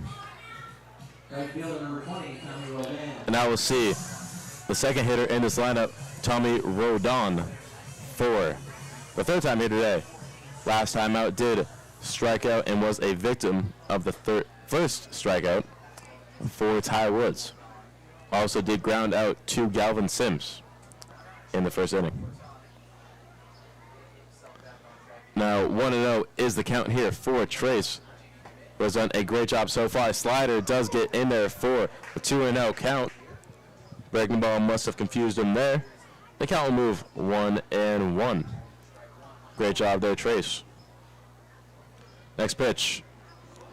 Swing and a miss there. Count moves 1-2. Great job there by the D1 pitcher.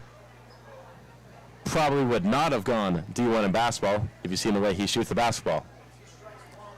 Not the prettiest jump shot in the world, in my humble opinion.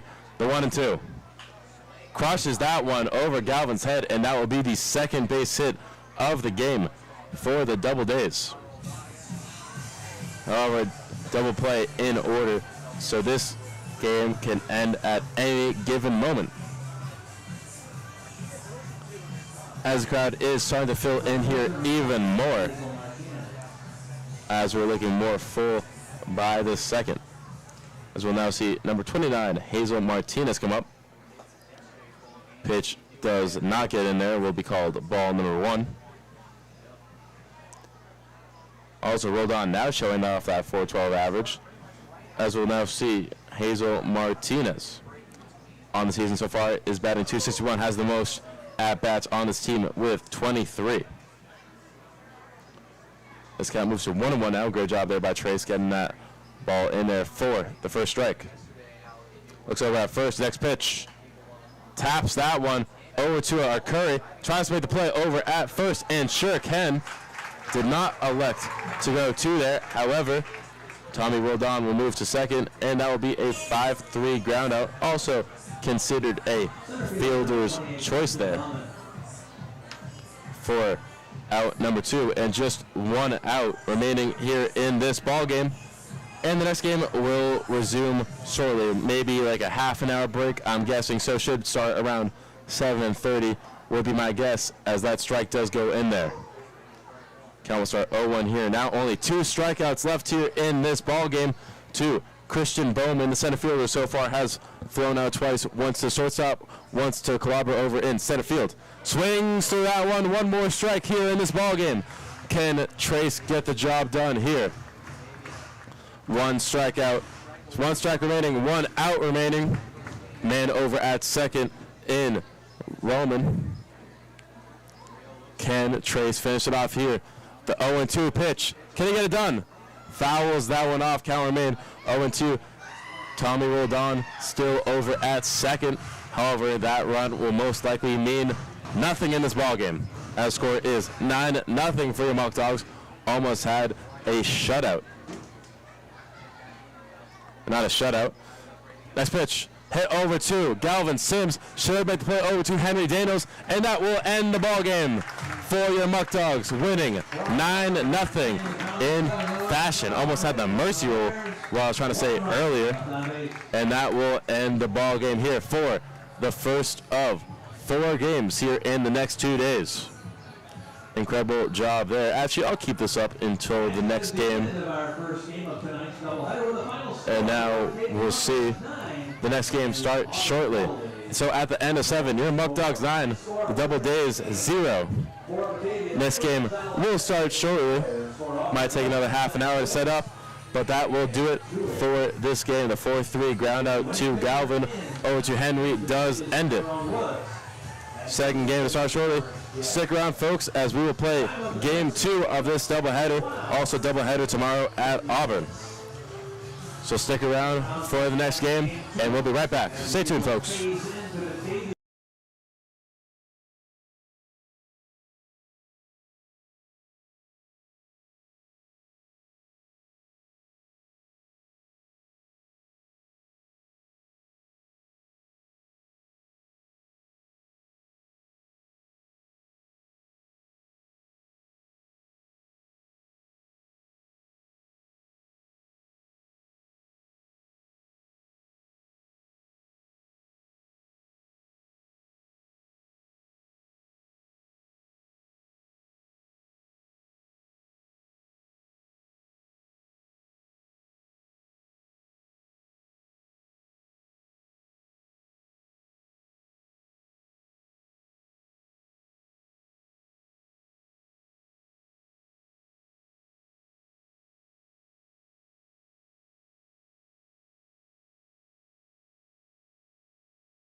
First pitch to start here shortly for this second game of today's doubleheader. First game saw the Muckdogs win that one 9-0. First pitch from Machado is outside. However, count will move 1-0 to start this second game of the Muckdogs broadcast here. Once again, how's everyone doing? I am your broadcaster, Alec Brown, just running up here to start this first inning of game number 2. So will be called for strike 1 there for Julian Machado up there on the mound. So far, Julian has been dominant this season. No other way to put it. 1.5 ERA so far through 18 innings. Sorry, 12 innings. Swings through that one. 1-2 count now for Julian. So 12 innings pitched so far this season. 18 strikeouts, 10 hits, and no batters walked. Very impressive numbers there from Julian. Here comes the next pitch. Outside there again, does not reach that top corner. Count will move 2-2 here. Also, leadoff man for the DoubleDays is Carson Gross. So, a new lineup here for the DoubleDays, as well as the Muckdogs. I will tell you shortly, as that one is fouled off behind me. Count will remain 2-2 here. But Gross on the season so far has a .286 average, along with 4 hits, 1 extra base hit, and 2 runs batted in. Also 1 walk to his name. That number will most likely not change if Charlie has anything to say about it. Next pitch, 2-2. Cannot get in there, and this will be the first full count of the game in the first AB of the game to the shortstop. So we'll see what Carson can do here against the veteran pitcher in Julian. Here comes the payoff pitch. Swings through that one. 1, 2, 3. See you later. And would it really be a Pichardo start if he didn't start out? What a strikeout. He loves attacking that strike zone. And now will face the extra hitter for this DoubleDays lineup, Hazel Martinez. Also seeing a pitching matchup of old versus new. Julian, a 3-time veteran with this Muckdogs team. And as that one is called, ball 1 there. And on the mound for the DoubleDays today will be Haxley Holcomb, commit to Cornell, the 6'5 lefty. Fouls that one off. Count will move 1-1. And Holcomb, like Agressi and Falcon, who are in this lineup today for the Muckdogs, have not played a minute or inning of college ball. So, of course, you get to see them all here in today's game. And now we'll see Hazel Martinez once again. Don't believe he got on base last game when he did play. Also, Martinez all the way down to a .231 batting average now after last game was around that 400 range earlier. Next pitch. Inside for strike number 2. Count will move 1-2 in favor of Julian now. Also a little bit about Huxley Holcomb. 6'5 lefty once again, as is 180 going to Cornell from Worcester, Mass. So far in his 3 innings pitched, allowed 1 earned run, 1 hit, had 4 strikeouts. Very impressive there, as that one is popped up to the center fielder, Anthony Calabro. Still out there in left field today, and that will be out number 2 for Pichardo. So far, 2 up, 2 down in fashion. And this is looking a lot like last game already. Also, those 3 innings from Holcomb came against the Elmira Pioneers, where they did lose that one, however, was not credited with the loss. 4 strikeouts in 3 innings is very impressive, especially for a freshman, and also had 1 walk. As this AB will start against Tommy Roldan, who batted in the 2-hole last game, as that one is swung through right there. Count goes 0-1 already. Julian once again doing what he does best, attacking that strike zone. Also coming into that last game, Tommy Roldan, .412 average. That shoots all the way down to 400 now, dropping a whole 12 points. Still leads team in average, however, with that clean 400. Count moves 1-1 now. Did get a hit last game. Next pitch here for Pichardo. Down below, ball 2. Also, if you did not catch last game, Muckdogs took over that game looked incredible from the field, incredible pitching-wise. Did see 2 pitchers in that game, and Ty Woods, who pitched 6 innings through. Then Trace Florio came in and closed that one out. And looked great behind the plate, too. Count goes 3-1 there. Had 10 total hits through 6 innings. So very impressive there from the Muckdogs. Hopefully can carry that momentum into this next game of the doubleheader. Also, doubleheader tomorrow versus the Auburn DoubleDays. Nice pitch. 3-1 gets in there for strike number 2. Another full count already. Julian working that pitch count high. We'll see how that affects him later down the stretch. But for now, here comes payoff pitch. 3-2, 2 outs. Here comes the pitch. Pops that one up. However, will go foul. The other ball that did hit the net earlier has come down, thankfully. And count will remain 3-2 here. Still 0-0 here. Time is 7:54 for the top of the first. That may end shortly here. Don't want to jinx Julian too soon. However, see what you can do here. In the 3-2 count. Second payoff pitch on the way. Next pitch. Crosses that one. A line drive goes foul. However, count will remain 3-2 once again. Tommy Roldan wants to be the first batter walked by Julian Petrardi. You can clearly see that right here. However, count will remain 3-2, and Julian is given another opportunity to strike him out and continue that K-Machine dominance. Julian, check swing, and that will be the first man walked by Pichardo. Did not think we'd see that here today, at least this early on, for a man who has pitched 2 full starts and faced many batters many times. Has not walked any of them until here today in his 3rd start. So great job getting through the K-man there in Rodon. Now we'll see Bobby Stang, designated hitter here today for the first time, wearing number 30. First pitch called in there for ball 1. Looked a little high there. However, Bobby Stang on the season, batting .333. 4 extra base hits, leads the team. So very impressive stuff there from Bobby. Next pitch in there for ball number 2. I guess that was 2 inside to Bobby for that righty matchup. Also, Bobby Stang is 6'4", 215 from Georgia Southern University. Looks over at first, make sure there's no steal. However, this team does not steal that much. Doubledays, that is. Leader on the team in stolen bases is 2. So that one is crushed behind me. Count moves 2-1. And by the way, stolen bases leader is Tommy Rodon, the man over at first with 2. Also, Christian Bowman has 2 as well. 2-1 here still. Runner almost takes off. However, that one gets away from Morello, and he will take second. Unfortunate wild pitch there. And that will bring a man into scoring position already in the top of the first. Maybe seeing a change in this offense for Auburn. They will need some momentum going into tomorrow, going home. First game will be at 5 tomorrow, then followed by 7. Then the Muckdogs will be on the road against Niagara on Sunday.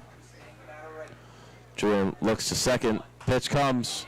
That is popped foul once again. Count will move full again. I believe that's already the 3rd full count here in this one. Already through 4 batters in 3 full counts. This could be the earliest Julian start we see. However, man still on second. 3-2 count. 2 outs here. Ending could end. Payoff pitch coming. Popped up to Giuseppe. Sorry, will be at actually Leadham, who gets that one over in right field. The leadoff man for this game does end it in fashion. And Machado gets himself out of a small hole he created. Just dug himself right out.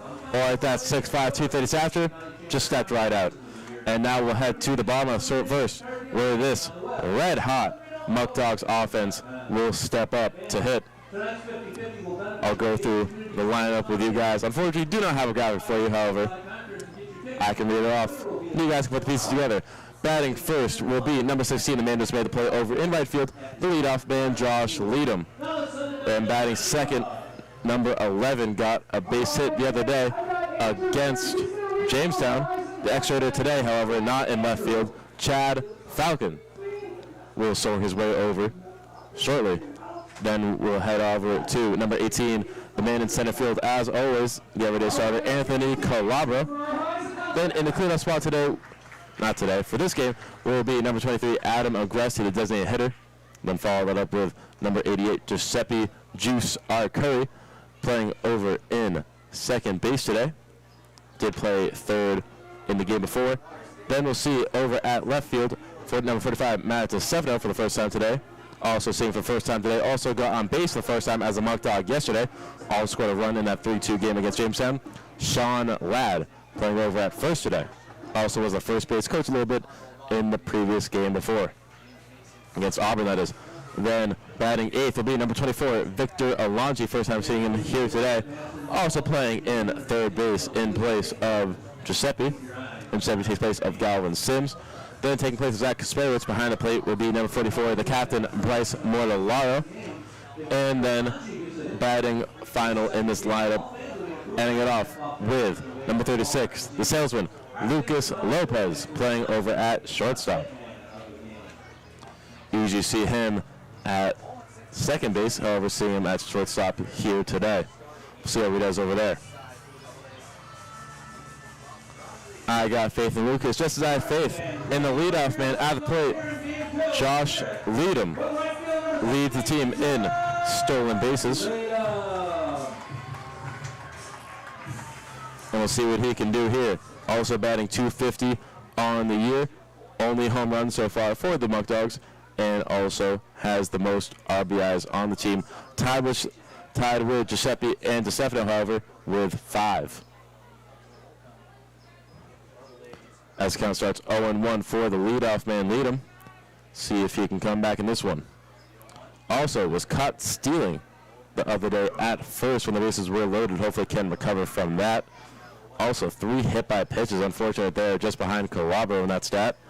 Also walked 6 times so far this season and has 5 total hits. Next pitch. That one is hit over to the center field. It should be an easy fly-out play there, and it is for the first out. Not sure what that was for the first out of this bottom of the first. I will see soaring into the plate. Your favorite player's favorite player, the St. John's commit, will be going up against the Cornell commit up at the mound in Holcomb, Chad Falcon. Most likely the best name on this Muckdogs roster, if you ask anybody. We'll see what he can do behind the plate here. First pitch, lefty in there for strike 1. Just hits the inside corner there.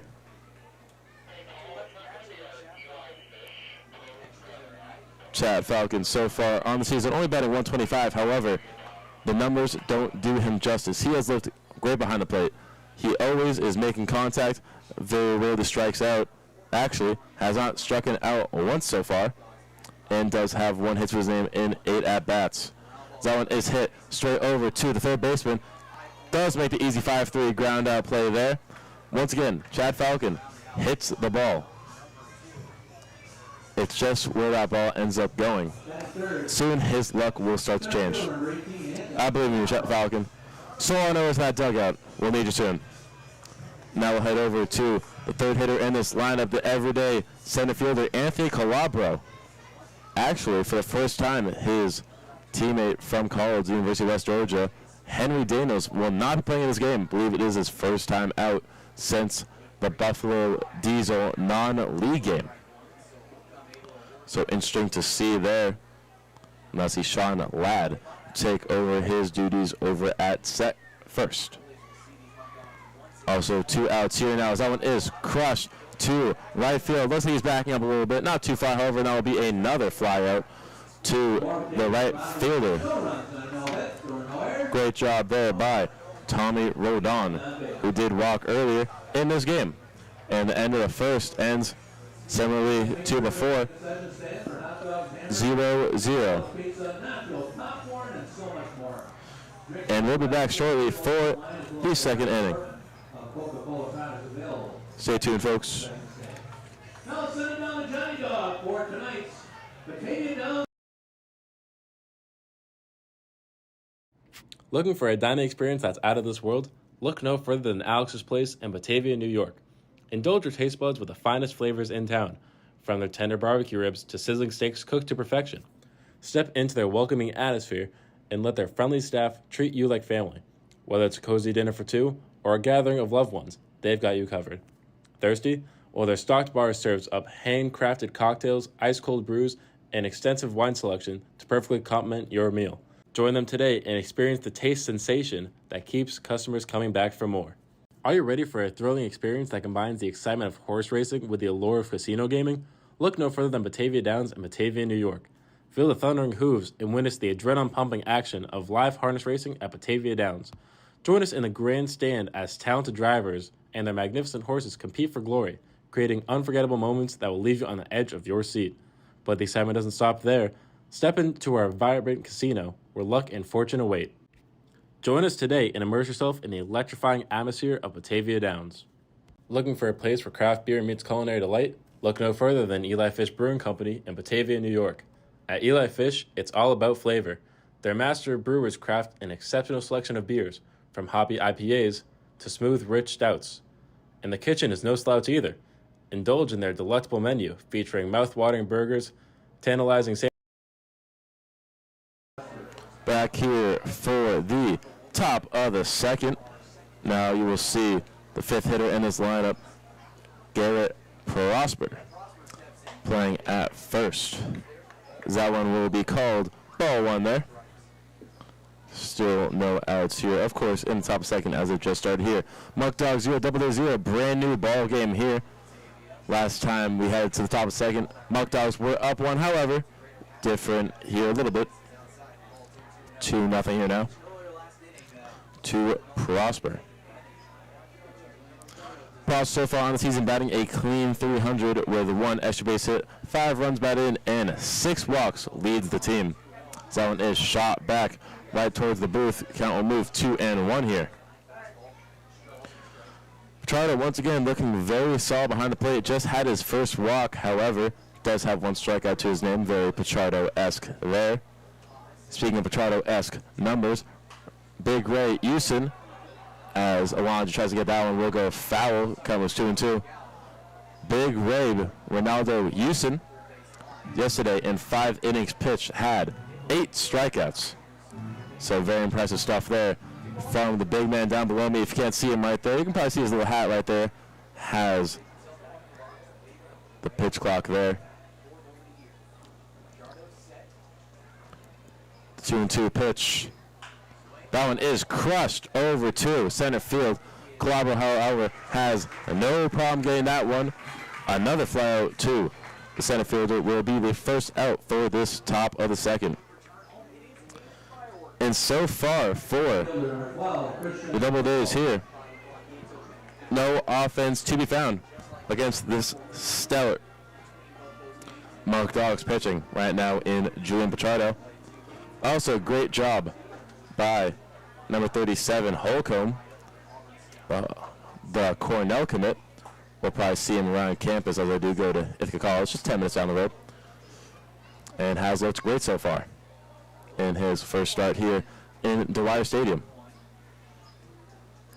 1-0 now is the count to Christian Malillo, who did reach base twice in the previous game, 1 on a walk and 1 on a hit. Was also the only walk and only hit, base hit that is, for the DoubleDays. So we'll see what Malillo can do here in this game. Hopefully bring that same fire for the DoubleDays, who so desperately need any sort of hitting they can get. However, 1 ball and 2 strikes here already to Christian, who's playing over at left field. And not looking too great here. However, see what Julie can do here in the 1-2 count. Here comes the pitch. Swings through that one. 1, 2, 3. See you later, Christian. Sorry, my guy, but it's a brand new ball game here, and you will be sat down. Just got Pichardo'd. Now we'll see AJ Wenrich for the first time here today playing in center field wearing number 3 in this righty-righty matchup. See what he can do against the 6'5" vet M. Pichardo out of the University of Fort Lauderdale. Also, last season for Pichardo, had a 2.45 ERA and 55 innings along with 42 strikeouts.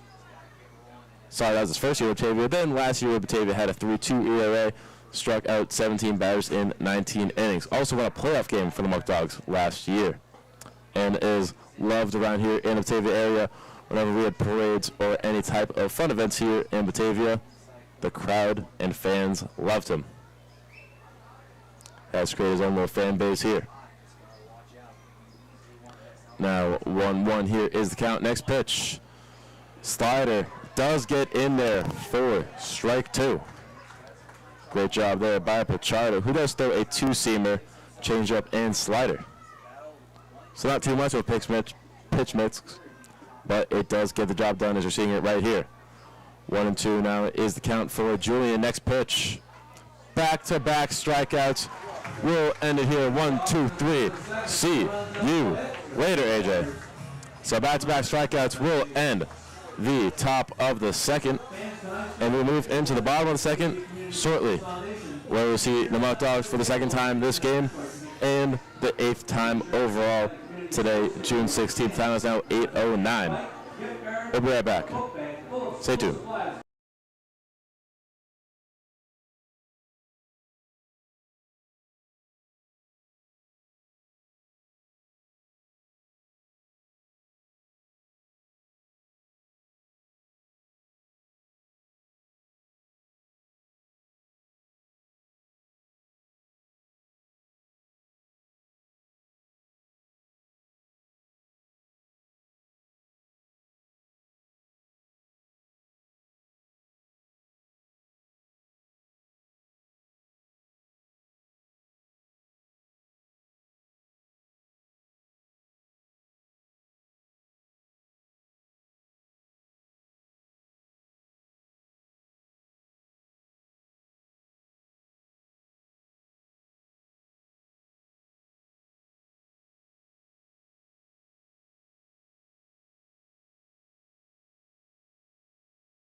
Back here for the bottom of the second, start off with the designated hitter, Adam Agressi, number 23, was the catcher for our game yesterday against Jamestown. Did a great job behind the plate, and then they'll be followed up by Giuseppe the Juice R. Curry, and then Matt Stefano. You'll see him for the first time here today shortly. So that's called 1-0 in favor of Agressi. Score still 0-0 here for Haxel Homecombe. Swings that one foul.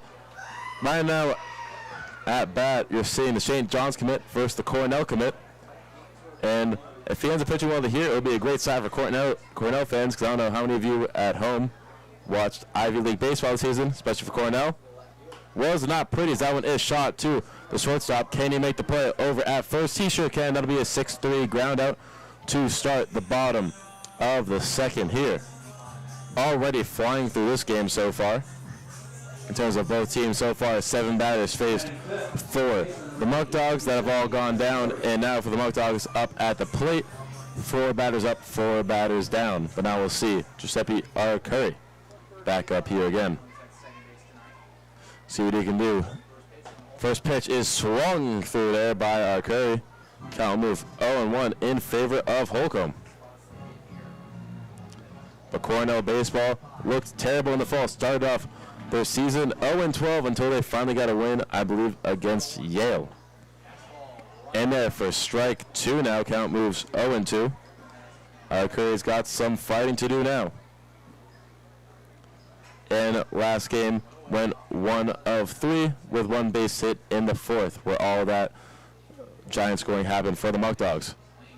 Hits that one just foul, hits the very end of the bat there.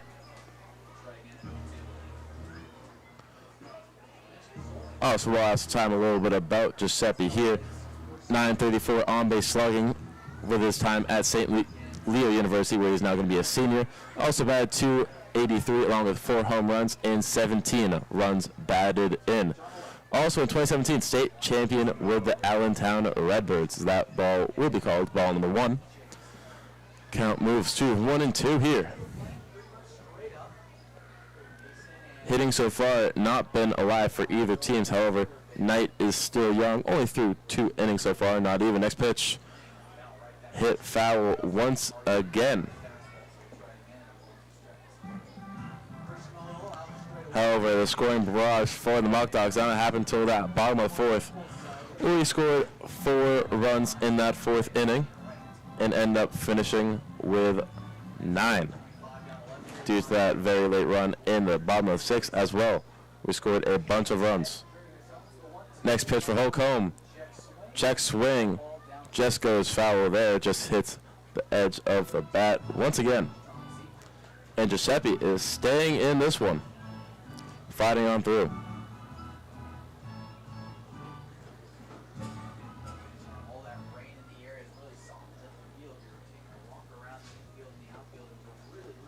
See what Holcomb can do now in the 1-2. Here comes the pitch. Lefty righty is fouled off once again. Giuseppe hitting the ball, just not in play here. However, staying alive in this count.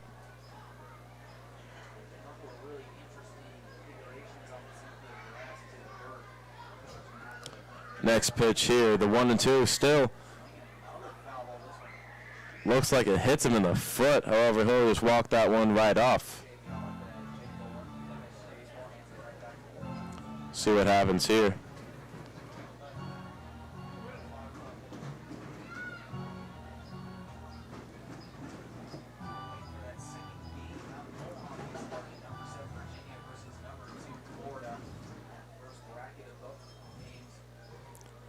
One, two again. Will that be fouled off again? Of course it will be, and this may be the longest AB of tonight's games. Still 1 ball, 2 strikes here. However, can't even count how many foul balls there have been now in this at-bat. And it will continue at 1-2. Holcomb with the next pitch. Swings to that one. 1, 2, 3. See you later, Art Curry. However, does not go down without a fight. Got that pitch count up high already for Holcomb. Now we'll see what Matt DiStefano can do here for the first time here today. Wearing number 45, also out there in left field. Taking the place of Rashad Robinson. First pitch just outside there, should be ball 1, and it is.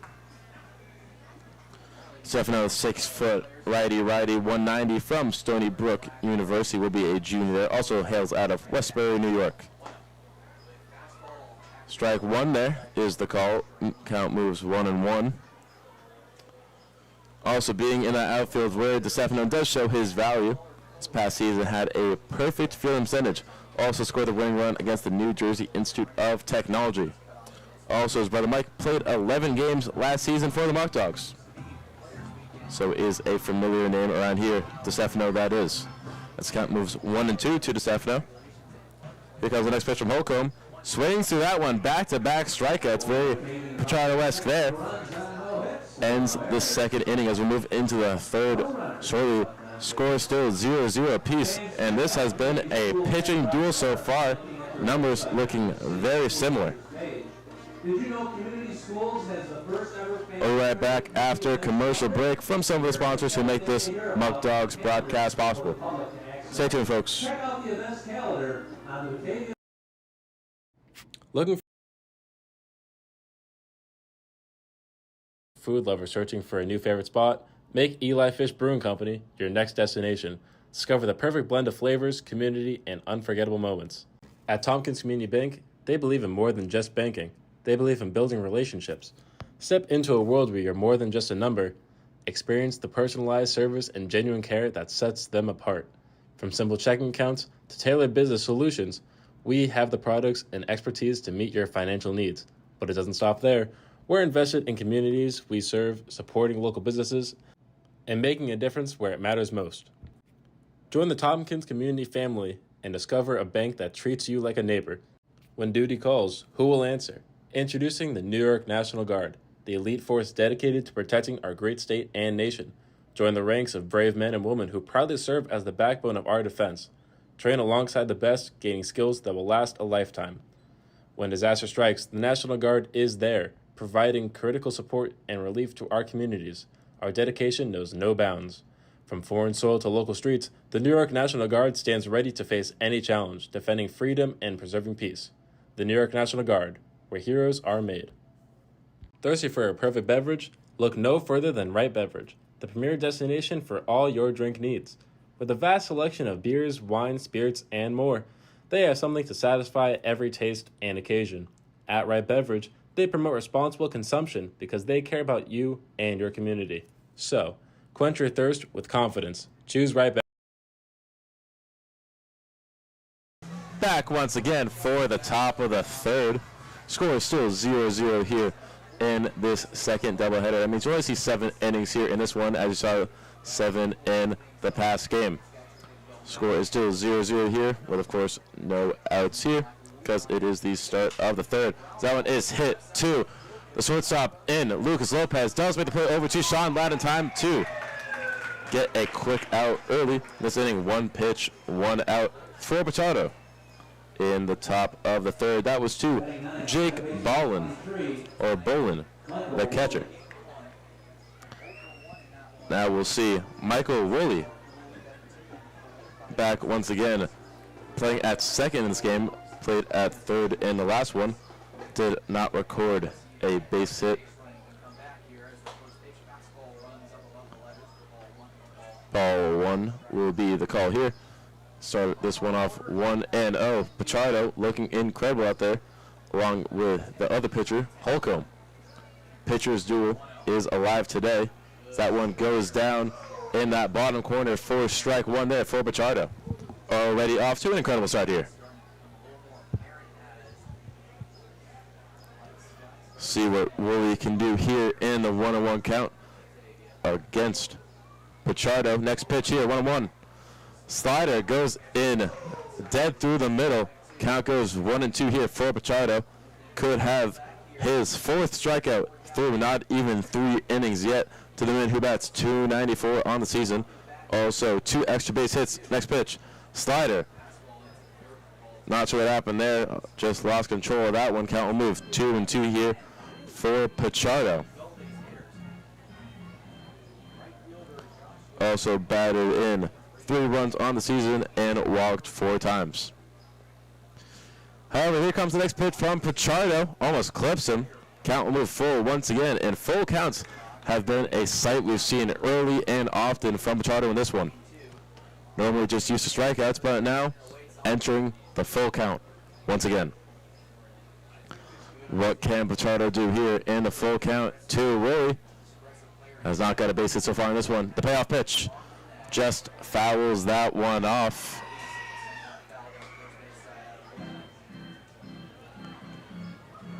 Willie, the 6', 205 infielder from Villanova University, also comes from Raynham, Mass.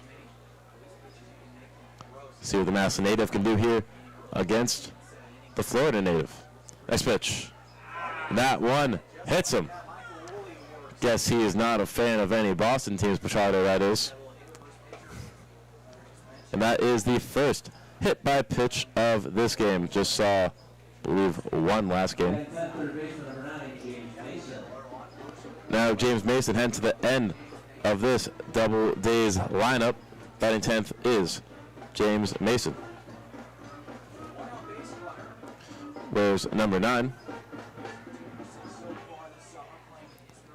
Also hails out of Clarkson University in Fayetteville, New York. Also batting .333 on the season in his just very few 6 at-bats. First pitch here for Julian. Fouled off. That one will start this count 0-1.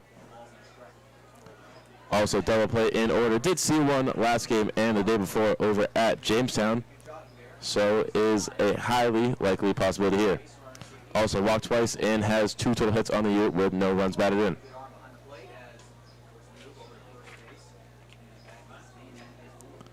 Also 2 hit-by pitches. Last game, 1-2 Calabro and 1-2 Christian Malillo. We just saw earlier strike out to Pichardo. Now here comes the 0-1. Slider does not get in there. This will be a 1-1 count now with still 1 out here. Once again, out there on the mound is Pichardo, off to a great start here for the Muckdogs. He's out of the University of Fort Lauderdale and may move teams. And Lucas Lopez cannot make the play over in shortstop, and that will bring up another runner in Mason. First base hit here of this game. Coming all the way in the third. So, if you bet the Nerfy or the Nercy in this one, it would have smacked.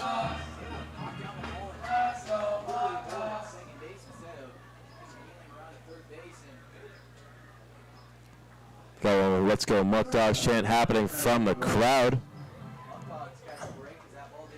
as Mortallaro goes and checks over with Pichardo up at the mound. Both captains having a little talk. Still 1 out here, double play. Once again, can happen. Almost did happen there earlier. See what Julian Pichardo can do here at top of the lineup with Carson Gross. Once again, last time did strike out. That one just goes a little outside. Count will move 1-0. Also, Carson Gross this year for the double plays. Double days, that is.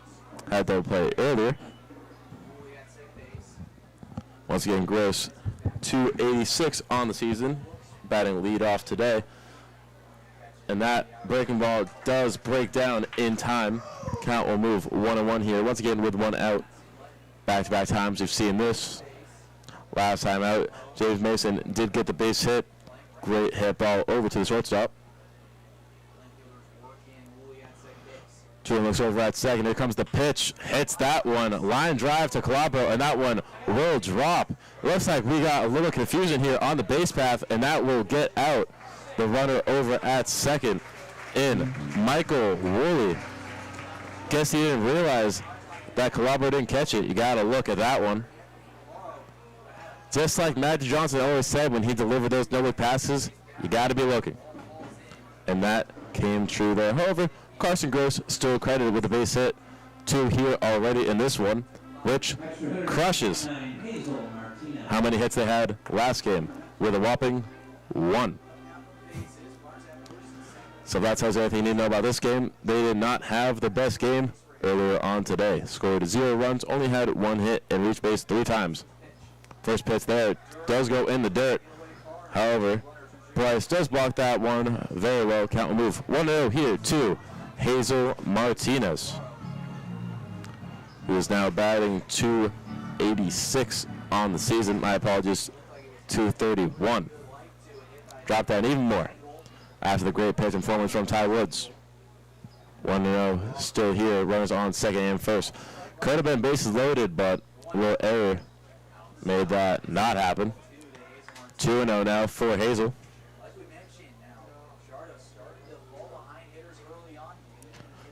Pichardo, I guess, getting a little tired here. You can just tell by the way he's pitching. Usually loves attacking that strike zone. However, a lot of full counts in that first and second inning could be the reason we see him come out early. As that one is popped up to the center fielder. Sorry, the left fielder. And that one will end the inning, however, as we move to the bottom of the third. Great job there by DeStefano, closing that one out.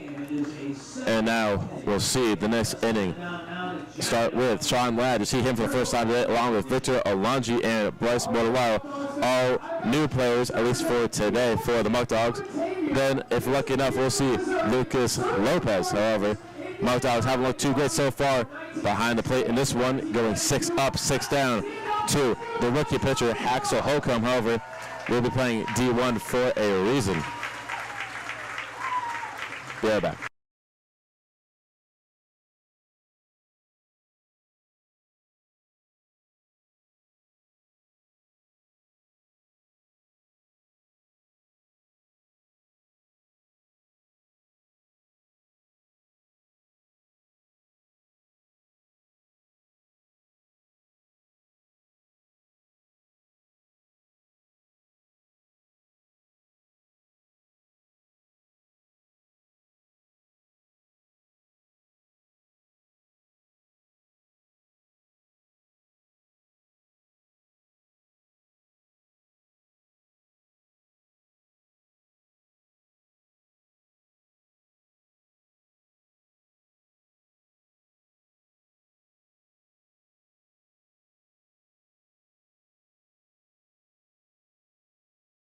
Let's get back to the bottom of the third of this Muckdogs broadcast of your Batavia Muckdogs. I'm your broadcaster, as always, Alec Brown, live streaming all of your games here on YouTube. So far, off to a slow start on both sides, also known as incredible pitching on both ends by Haxel Holcomb and, of course, number 40, Joe Pichardo in his fourth start. Both allowed no runs so far. Swings through that one. Count will go 0-1 for the man out of Dallas College Mountain View, also hails out of Tennessee. Stands at 6'3", 220. Also over at first base, that one gets away from Haxel. Count will move 1-1. Great eye there by Sean Ladd, who has been very swing heavy this season. Also did draw his first walk the other day. Inside there, a little too much. Count will move 2-1 now on that slider.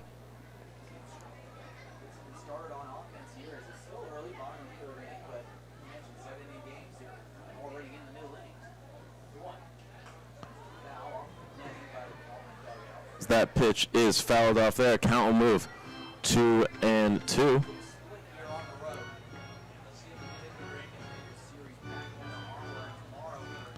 Sean also, in his time at Dallas College Mountain View, went 6 for 7 on stolen bases. Shoots that one up. Count will remain 2-2 here.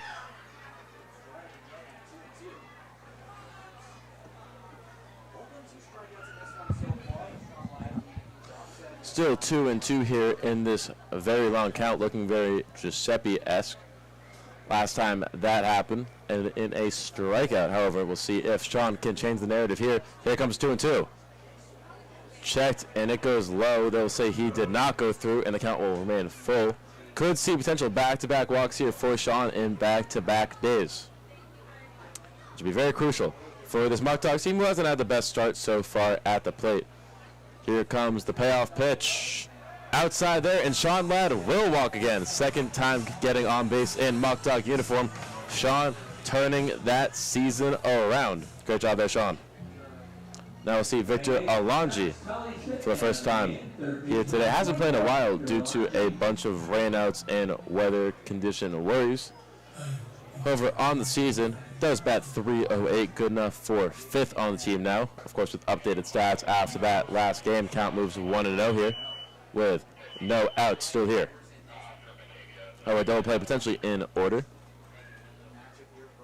Also, Alonji, like the man who batted last game, swings through that one. Does hail out of Genesee Community College. Will be a junior, however, and will move schools. Does also come out of Greece, New York. In his past season, went 7 stolen bases, 979 on-base slugging, and a .348 batting average, as that was called strike there. 1-2 now is the count.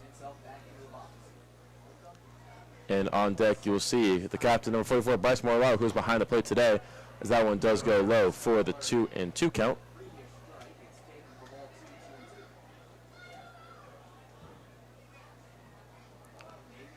See what Holcomb can do with a man on for the first time here today. First time this game, that is. That one is popped up foul. Sean Ladd will be the first man on today for the Batavia Muckdogs.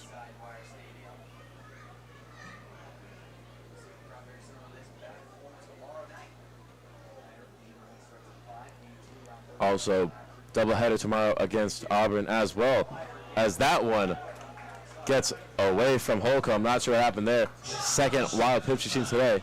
Very similar pitching performances we've seen from both men on the mound so far here today, as Sean Ladd will take his base over at second.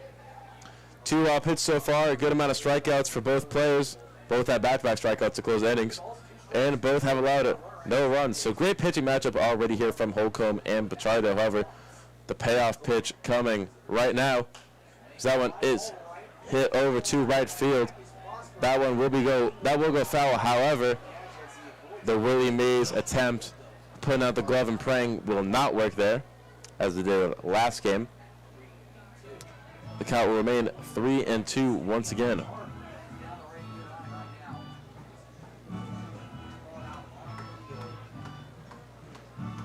Once again, a very long at-bat here for Alonji. Could see 2 very early exits in Pichardo and Holcomb here, just getting that pitch count up early. However, plenty of pitchers in that Muckdogs bullpen. Not too sure about Auburn. Payoff pitch once again. Goes in the dirt. Back-to-back walks here. First 2 walks and men on base as well for the Muckdogs.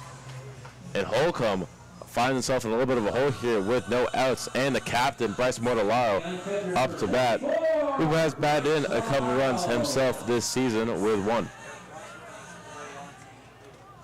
And a lad there.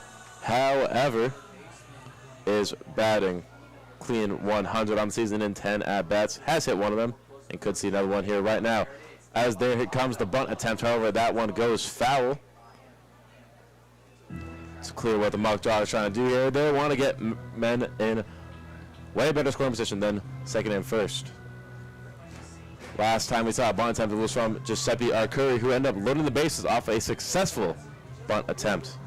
So don't know if we'll see back-to-back bunt attempts, but who knows in this crazy game of baseball. As the sun is starting to come down here. Time is around 8:35 now, as Bryce does show a bunt to Holcomb. And he'll walk off the mound there to check Sean Ladd over at second, who did get the first run in yesterday's game against the Jamestown Tarp Skunks. Ended up winning that one 3-2. Brought us to a 4-3 record, now 5-3. Bunt attempt once again. That one does go over to the third baseman, does try to get it over to first in time, and does. That will be a successful sack bunt there. And the 5-3 ground out. And Alonji will move over to second, and Sean Ladd over to third. Great job there by the captain, doing what needed to be done with the sack bunt. Still 1 out here, no double play to be seen at least. However, once again, baseball is a very interesting sport, and anything can happen. Now we'll see. The man who's batted .294 on the season, playing shortstop today, Lucas Lopez. See what he can do against Holcomb. That one goes right at the eye level of Lucas, and it will be called ball 1. Now runners in prime scoring positions over at second and third. Sean at third, Alonji at second. Can Lucas bring one of them home? As looks like that sinker did get in there. 4-strike-1, made more of a 2-seamer. However, scoreboard showing 1-1-1 now. See what Holcomb can do, and a 1-1 count. Here comes the pitch. That one is hit just over the shortstop, and that should bring in 1 runner. Looks like Skip is going to tell him to stay, and does a great job on the third base pass over there. Great job by Skip with recognition and the first score for your Batavia Muckdogs. Great job there by Sean Ladd getting in there, and of course, great job with the first base hit of the game coming from Lucas Lopez. Now let's see, the leadoff man Josh Ludum trying to get more men on home. This back to the top of the Muckdog order and the right fielder.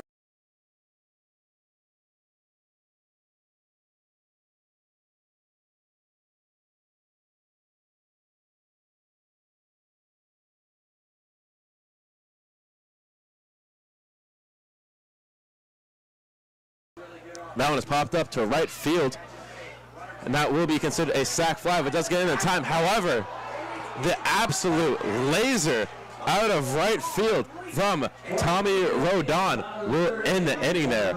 Incredible play there by Rodon, getting Alonji out over at third, and that will end the third inning there. Score is now 1-0, however, in favor of your Muckdogs. Once again, very reminiscent of last game, and now we'll see Julian come up for his fourth inning to see what he can do. Incredible job there, once again, by Lucas Lopez, getting the first base hit there for the Muckdogs. We'll be right back. Looking for a dining experience that's for exceptional selections of right beverage, your trusted beverage partner.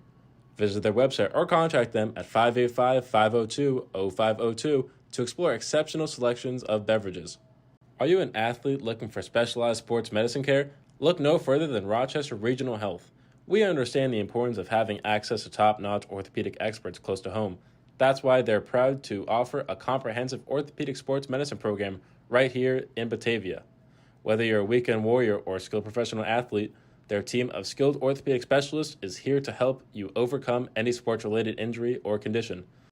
They combine the latest advancements in orthopedics with a personalized approach to ensure you receive the highest quality of care.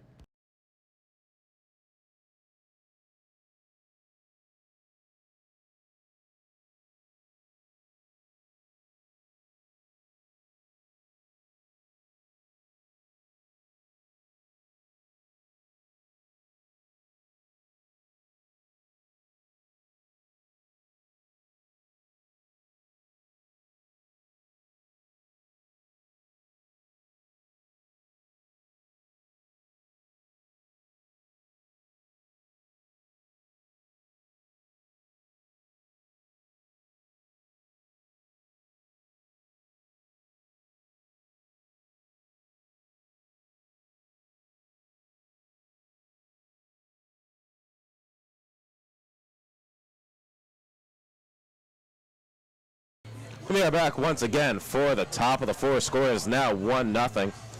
After Sean Ladd in back-to-back games scores the first run for the Muckdogs. Sorry, back-to-back days.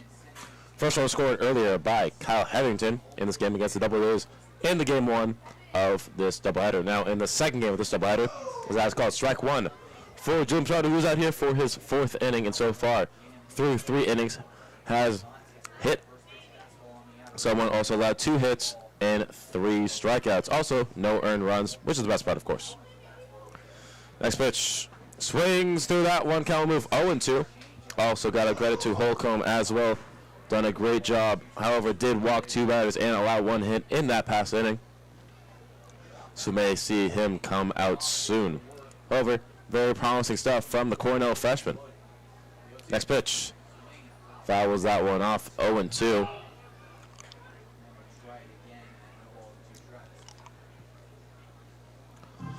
Also back to the top of the lineup.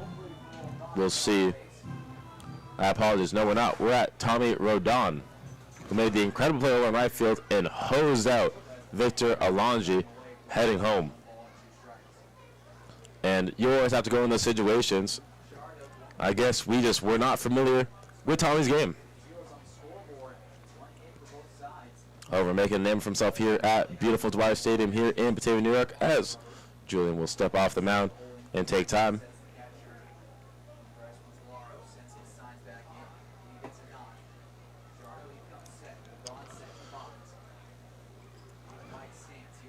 One, two.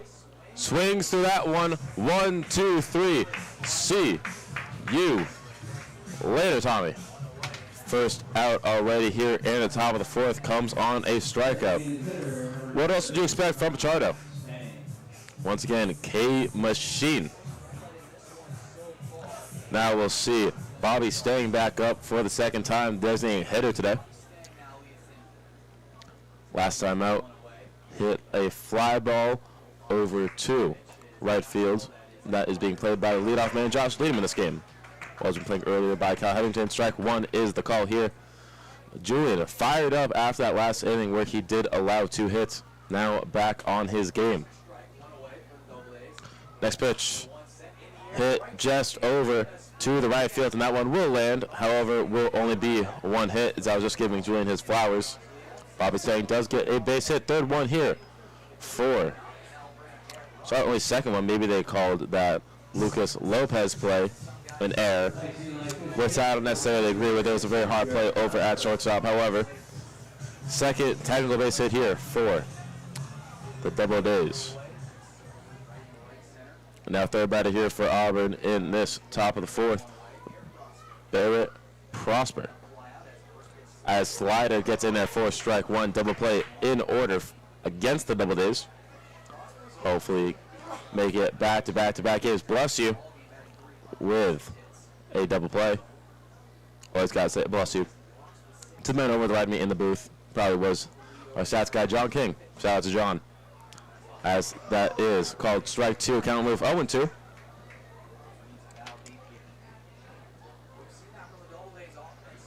Takes your effort to be a great person, folks.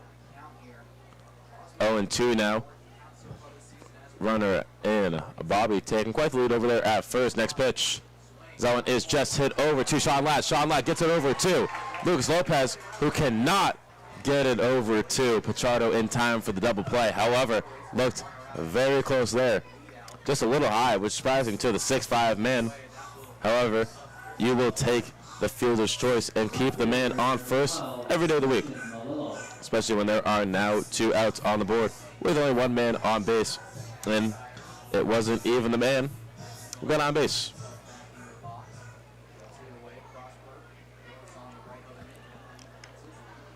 So we'll see what Christian Malillo can do here. Last time they got on base twice, once off a hit by pitch and once off a hit. First pitch here, just outside there for ball 1.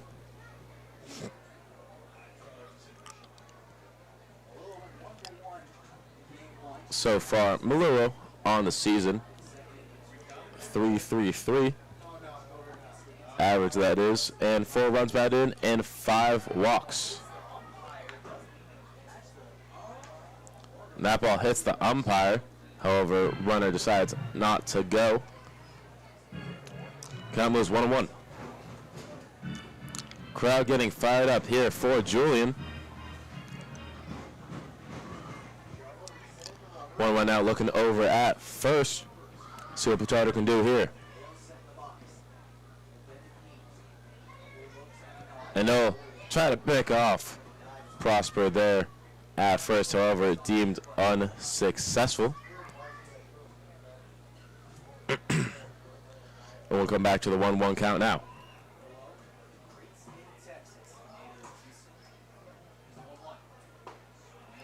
Swings through that one. And this count will go 1-2. Could see another strikeout for the man who loves getting them in Pichardo. Also could end the inning here. 2 outs here. Could bring us to the bottom of the 4th. See what we can do here. Next pitch. Just down, however. Tries to pick off at first. However, Bryce can't get it there in time. And Sean was pretty far off the base there. Count will move 2-2 with 2 outs.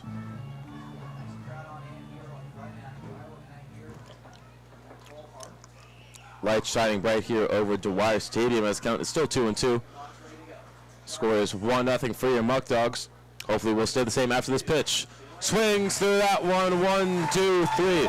See you later, Christian. Get off my base. Get off my plate and head back over to that dugout. And that will keep it a 1-0 ball game going into the bottom of the 4th. We'll be right back. We'll see your Muckdogs hit once again. Stay tuned.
For the bottom of the fourth, score is still 1-0 here for your Muckdogs.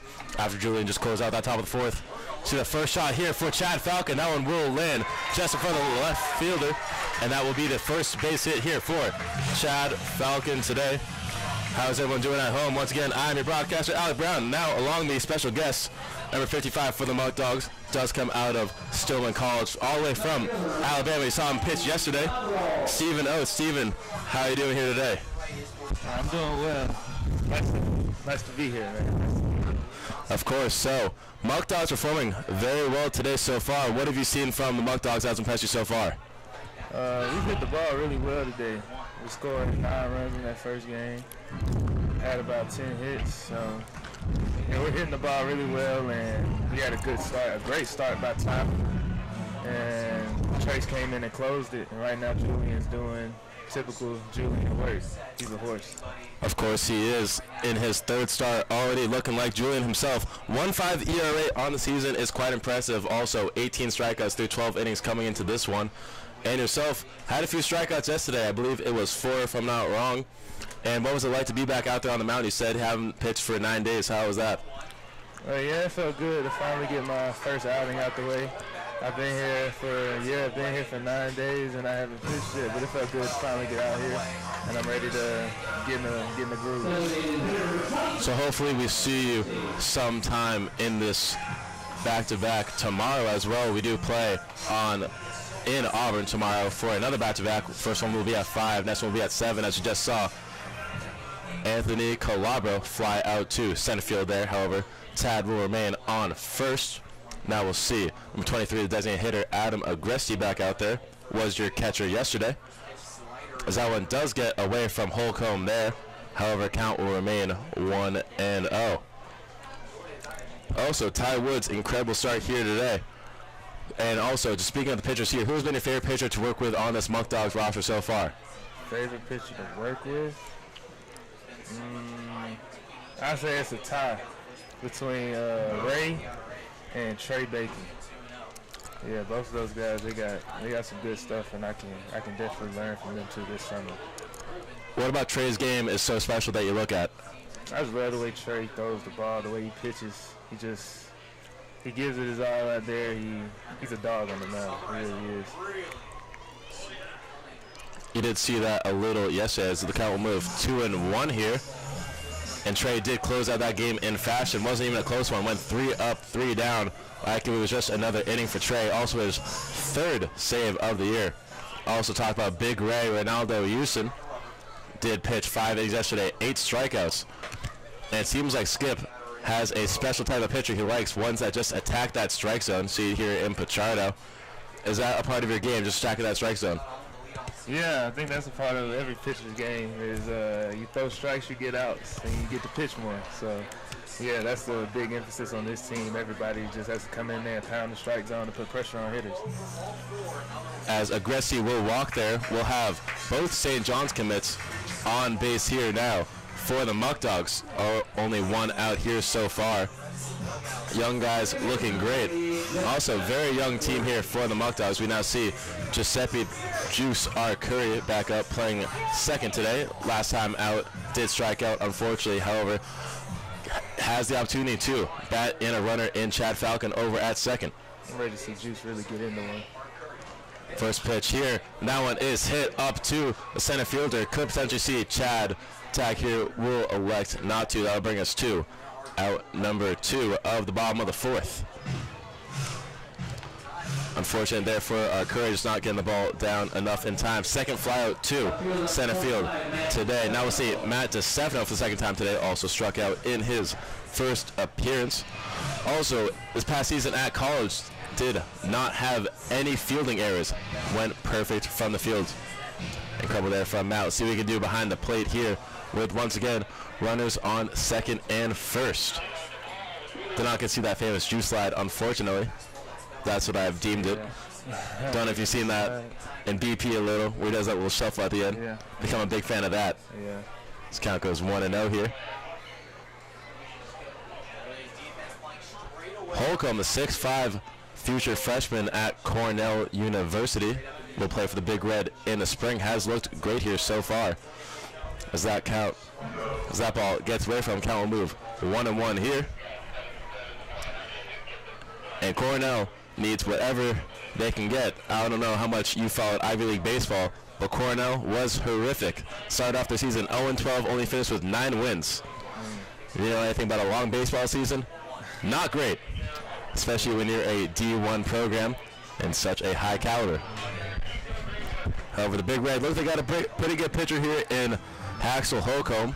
Don't know how much scouting you guys did on Auburn. However, he looks like a promising young pitcher. This count goes 2-1 here. 2 to Stefano. See what he can do here.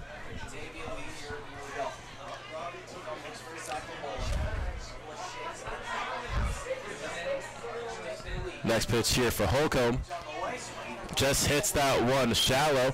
Third baseman looks to see him and pick it up, and that will end the inning on a 5-3 ground out. Score still 1-2 here, going into the top of the 5th here shortly. We will be back after this quick commercial break from some of our sponsors that make this Muckdogs broadcast possible. Stay tuned.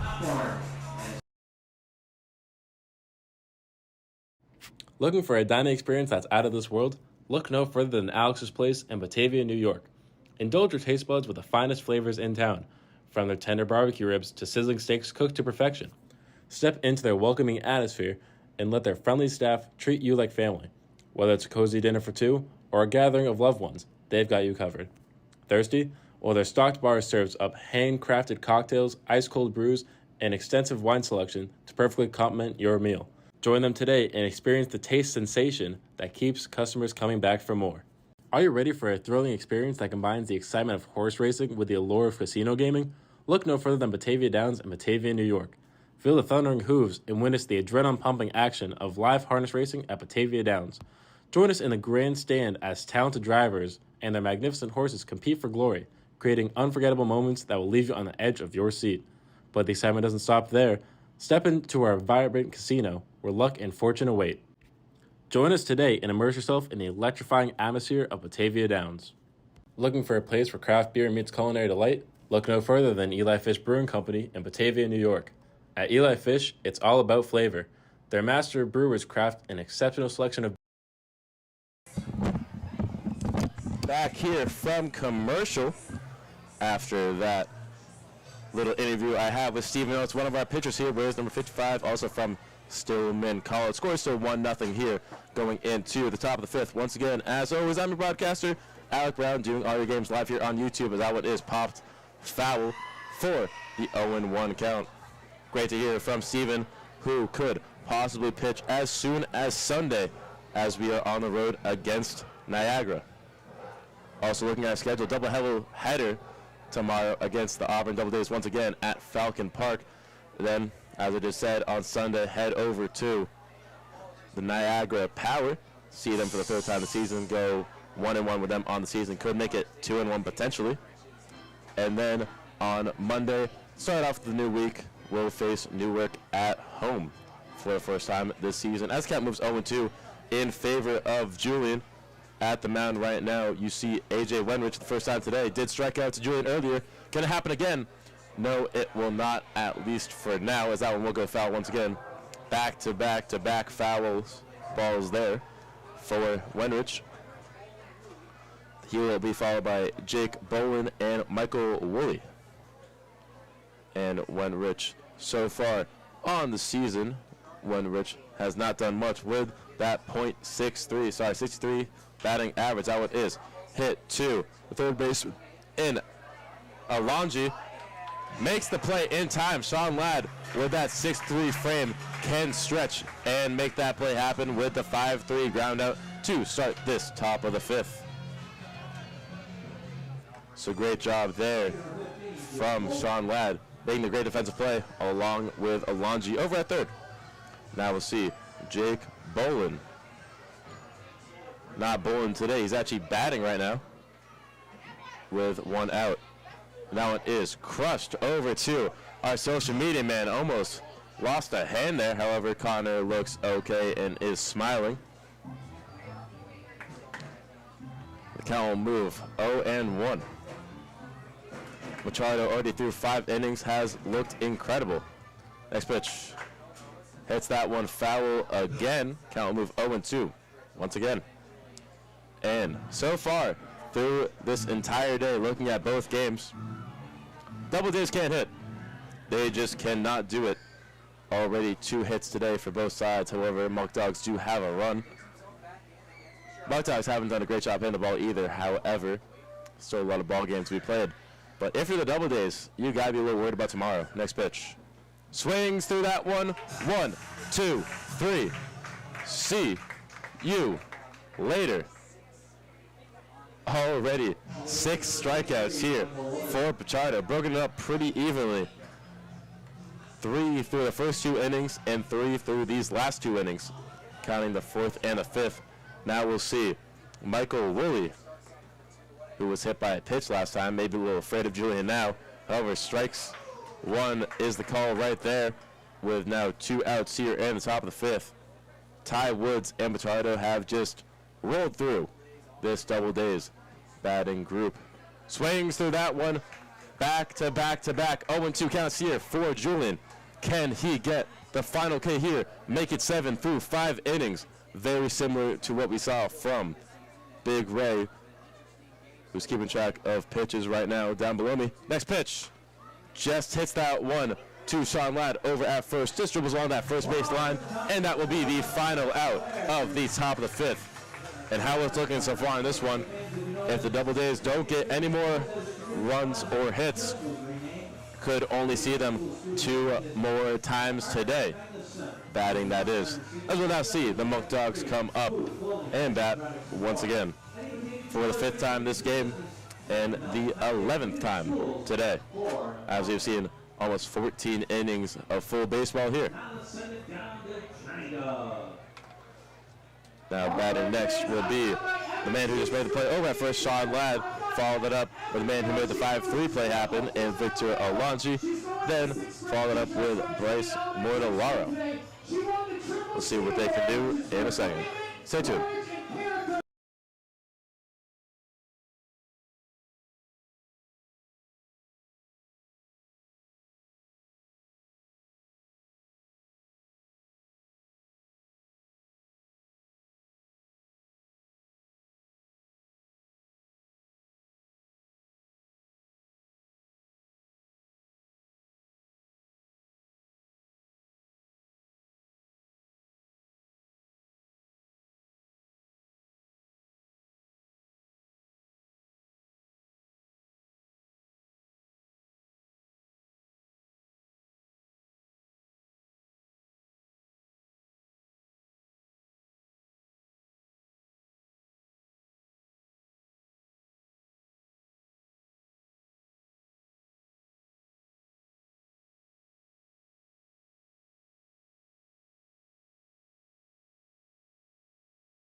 As we move on here to the bottom of the 5th here in beautiful Batavia, New York for Dwyer Stadium, where the Muckdogs are still up 1-0 on the Auburn DoubleDays and look to grow their lead here with Sean Ladd up at the plate for this lefty-righty matchup. First pitch, swings through that one. Not the best way to start maybe, however, plenty of time to catch up for Shawnee Boy. As once again, we will see Haxley Holcomb back up at the mound, having only allowed 1 run. That one is shot over to the first baseman, and I said it once, I'll say it again. Sean Ladd is turning his season around with that base hit. You saw it there, folks. Sean Ladd has become a great part so far of this Batavia lineup. Last 2 days, scored the first run and just scored the first run here in this game as well. The only run so far for the Muckdogs. Sean Ladd is killing it. He is making a comeback, John. Don't just sit there and watch it. Become a believer, too, as we now see Victor Alonji with the opportunity to get Sean around the base path once again. with the bunt attempt there. That will be called strike one. Once again, great hit there by Sean Ladd, getting that one just over the first baseman's head, over around that right field line. Bunt attempt, once again, unsuccessful. 0-2 now is the count for Alonji, who last time up at bat did walk. Surprisingly not going for the same attempt. Also, last time was on the base pass, made it all the way around to third, then got hosed by Tommy Rodon over in right field. Incredible play by Tommy over there. Next pitch, hits that one. Very similar to Sean, however, will go foul. Count remain 0-2. Alex has had a little bit of trouble getting these batters out when he does have two strikes. You've seen it a few times with our Curry and Ladd.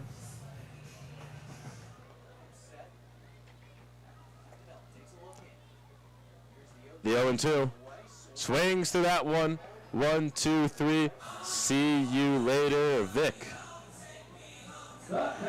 Unfortunate there. However, that will be the third strikeout there for Holcomb. Last time he got strikeout was the second inning when he went back-to-back against our Curry and DeStefano.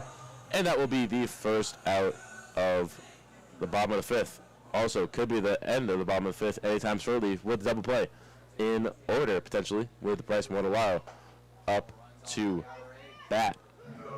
As that one goes for ball one, count will go 1-0 here for the captain, Bryce. Oh, captain, my captain. We'll see what he can do here in the 1-0 spot against Holcomb. Next pitch, swings through that one. Count will go 1-1.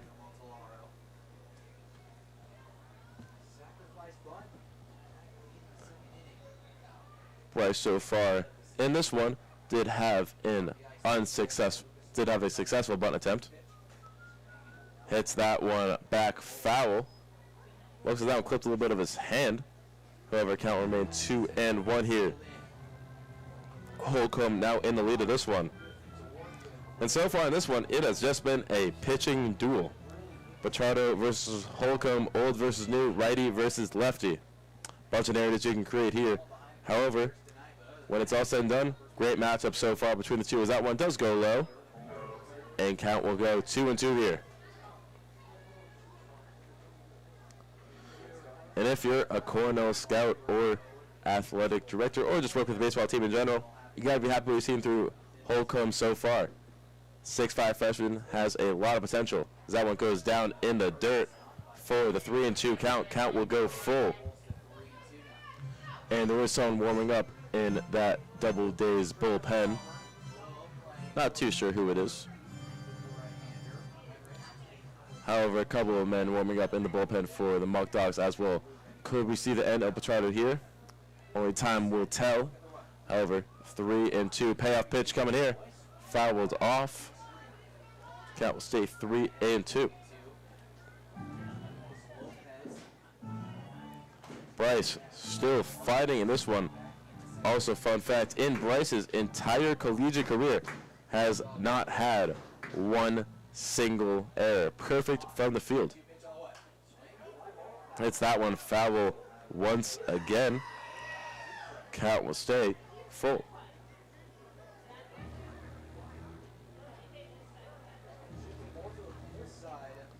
Also, his last year at Georgia Southwestern State University. Georgia Southwestern University.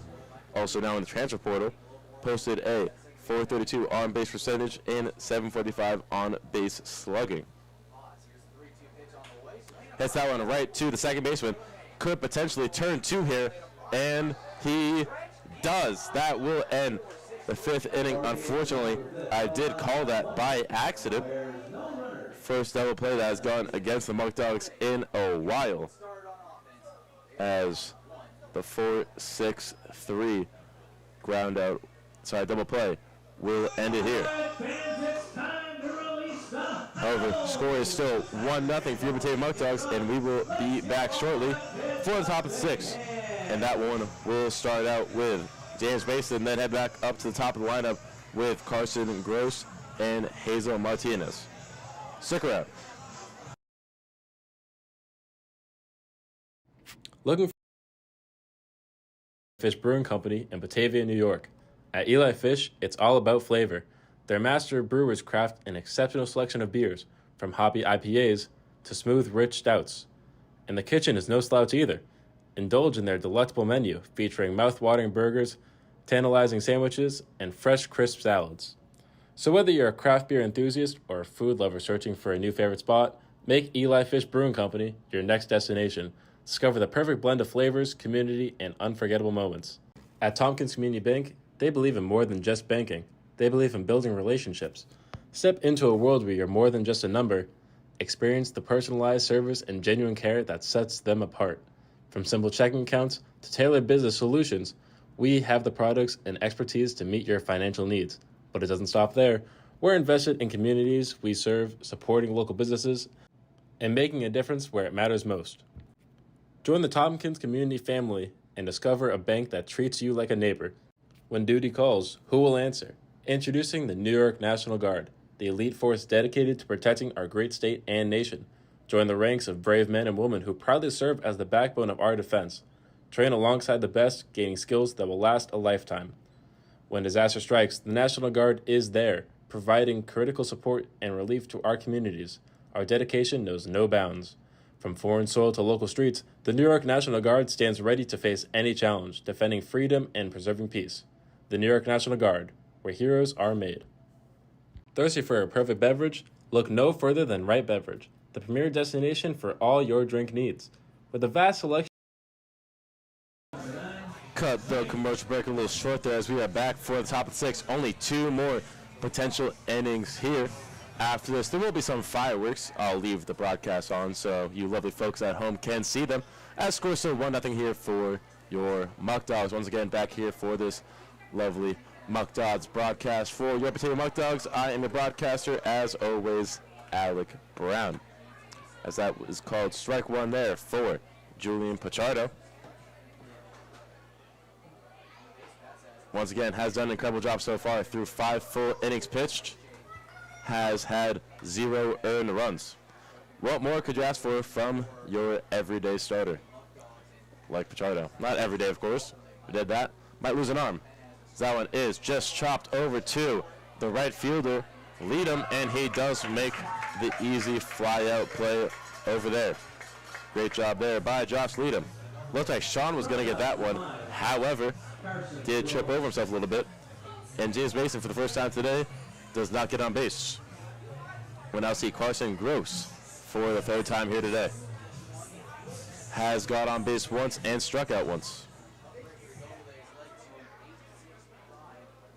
And so far through 2 games, still 0 runs here for the DoubleDays. As that will be called strike one there for Julian. Once again, looking incredible so far in this game. Gross once again on the season, batting .286 with 2 runs batted in. Next pitch. Does not clip the top of the zone there. Looked like almost at that corner, however, just called outside. Count will move 1-1 here.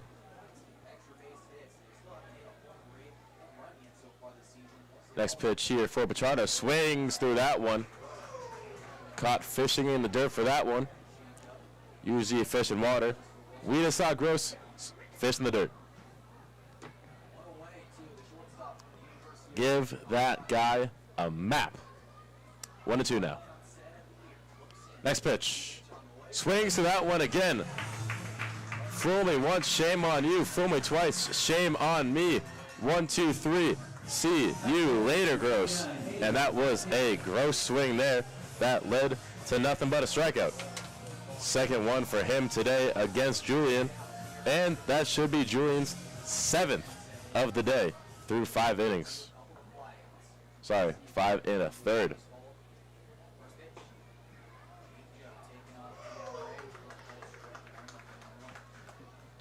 Seven through almost 6 innings pitched. Once again, 0-1, getting up early in this count. Julian had that same mindset with his first game against the Pioneers and clearly has it now. Next pitch here for Julian. Hits that one very hard over to the second baseman in Curry. Can't get there in time. That will be the first base hit here for Hazel Martinez in this second game of the doubleheader. In this top of 6, we'll stick around for a little longer than expected.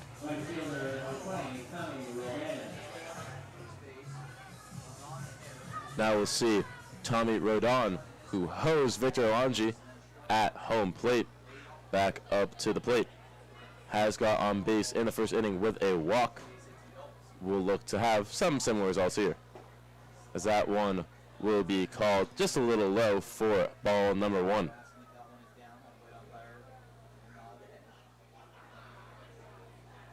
Once again, I just want to say a big thank you for all 48 watching and making my job possible. Could not be more thankful. Looking at this crowd, we'll definitely miss what I do here, as that one is popped up to Anthony Calabro, who will make the final out here, as the fly out to Calabro will be the end of the top of the 6th here. And there is a chance that you only see Auburn hit one more time in this game in the top of the 7th, as we will now head down to the bottom of the 6th, where we will see your Muckdogs hit most likely one last time. Start this one off with Lucas Lopez, then head back up to the top of the lineup with Josh Leadham, and then what could potentially be the final hitter today for the Batavia Muckdogs in Chad Falcon. Stay tuned.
New pitcher here for the bottom of 6 for the DoubleDays. It will be number 7, Michael Stills. See what he can do here against the final hitter in this Batavia lineup in Lucas Lopez. That one is called just outside for the 1-1 count, the 1-0 count now. 6'1" righty, 185 out of Wofford College. Will now be pitching. Also hails from Cumming, Georgia.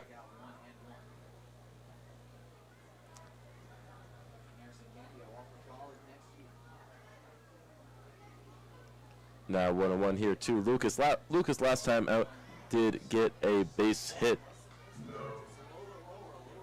Also, only second time going through this Batavia lineup.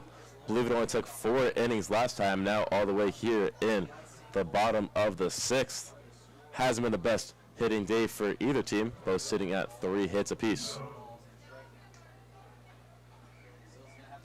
Also, Sills so far against Elmira did pitch 1 2/3 innings, had 1 run, however, was not earned, and did strike out 2 batters in 6 batters faced.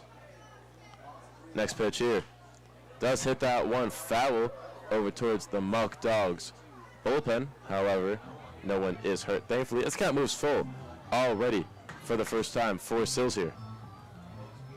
We'll see if he can seal the deal, or seal the deal, that is. Doing a little wordplay there. Next pitch, payoff, does go over to the left fielder, however, will be a easy fly-out play there for the left fielder. Easy play there for Christian Malillo, who has struck out twice in this one, so at least he's making himself useful one way or another.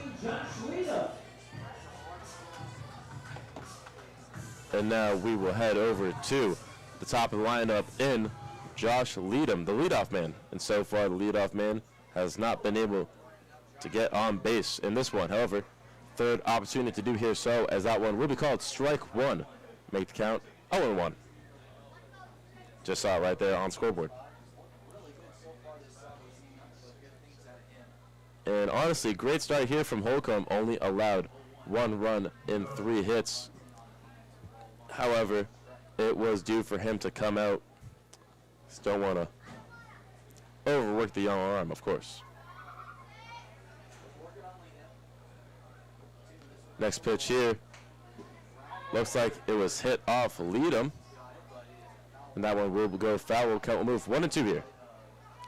Only 2 outs remaining between this inning and the next inning. Going to the top of the 7th, where we could potentially see the game end once and for all. Time here is 9:20. Have seen 2 quick back-to-back games here. Don't want to jinx it. However, both games have gone pretty quick. We'll see what Sills can do here. Next pitch. Outside there. Count will move 2-2 to Liam, who has not got on base today so far. Used to lead the team in batting average. Now sits around the middle of the pack, around 250 now. Not the best, but not the worst at all. As that one is hit straight to the shortstop. Can he make the 6-3 ground out? First baseman stretches out there in Prosper and makes the play for the second out of the inning. And a 6-3 ground out will go in the books. And now we'll head over to Chad Falcon, who potentially could be the last batter today for the Muckdogs until we head over to Auburn tomorrow for another doubleheader. See what he can do.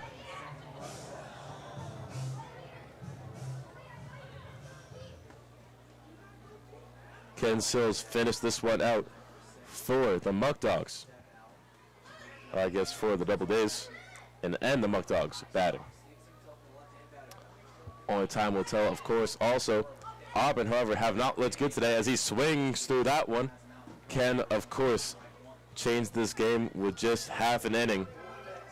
As, of course, you've seen here today, it only takes 1 inning to change things around.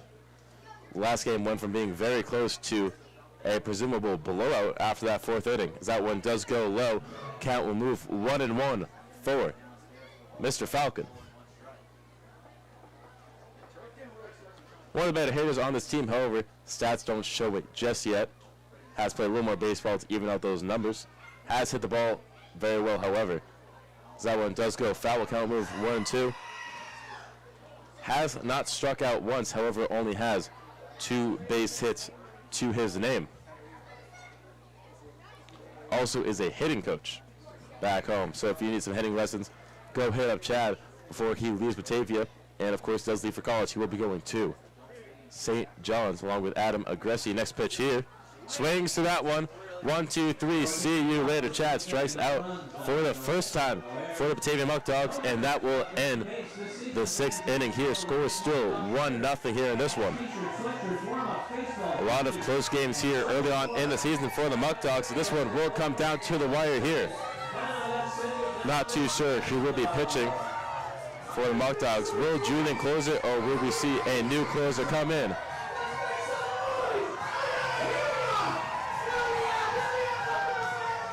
And it looks like Julian will come out here to try and close this one out. So far has only allowed 3 hits in 6 innings fully pitched.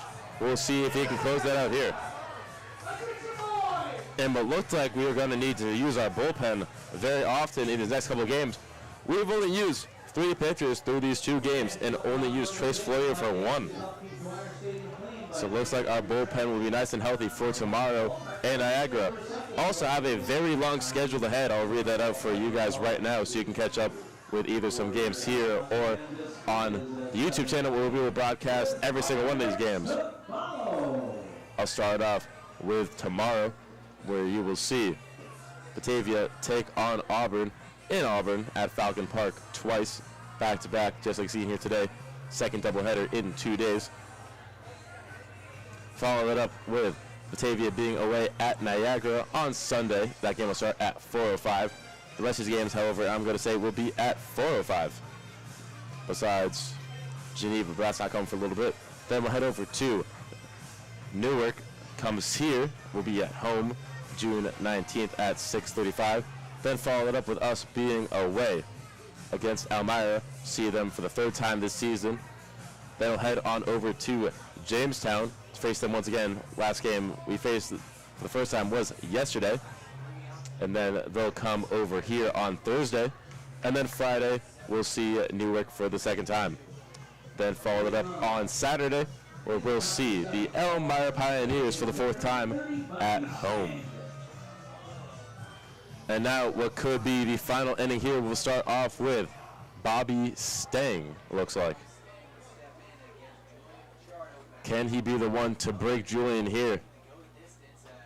Next pitch, check, swing will be called strike one, as it does get in for a strike regardless. And we are coming down to what could be the final half inning of baseball here, unless the DoubleDays have someone to say for it. Looks like Pichardo also might go the whole way in this one. Slider gets in there for strike two. And Julian looks just as good as he did in inning one. Can he get his first batter out here in the top of the seventh and make it so there's only 2 outs remaining here in this ball game? Julian steps up with a pitch, swings through that one, 1-2-3. See you later. Bobby Stang will head over to the dugout and will most likely head on over to the bus because he will not play for the rest of this game. He is the designated hitter. Now we'll see Garrett Prosper, the first baseman, up at bat, has done a great job fielding. However, behind the plate, not looked too great. Did hit into a field choice. That was the only time he got on base, and did fly out to the catcher, as that one does head over to Lucas Lopez at shortstop.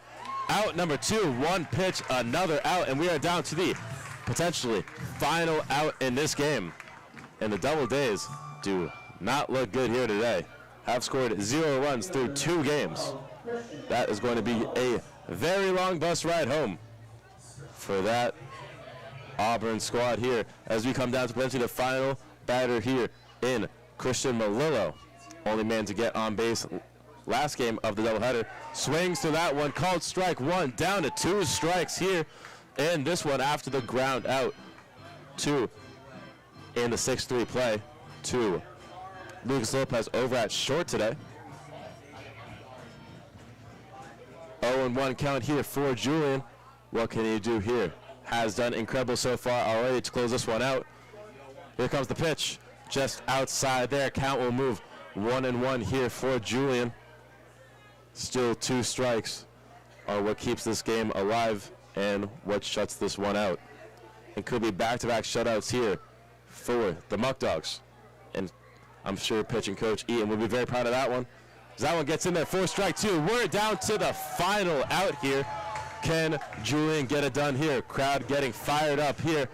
Julian wants to close one out and go the entire 7-inning distance here in this game, as is the second game of the doubleheader here. Can he get it done in the 1-2 count? Here comes the pitch. Swings through that one. 1-2-3.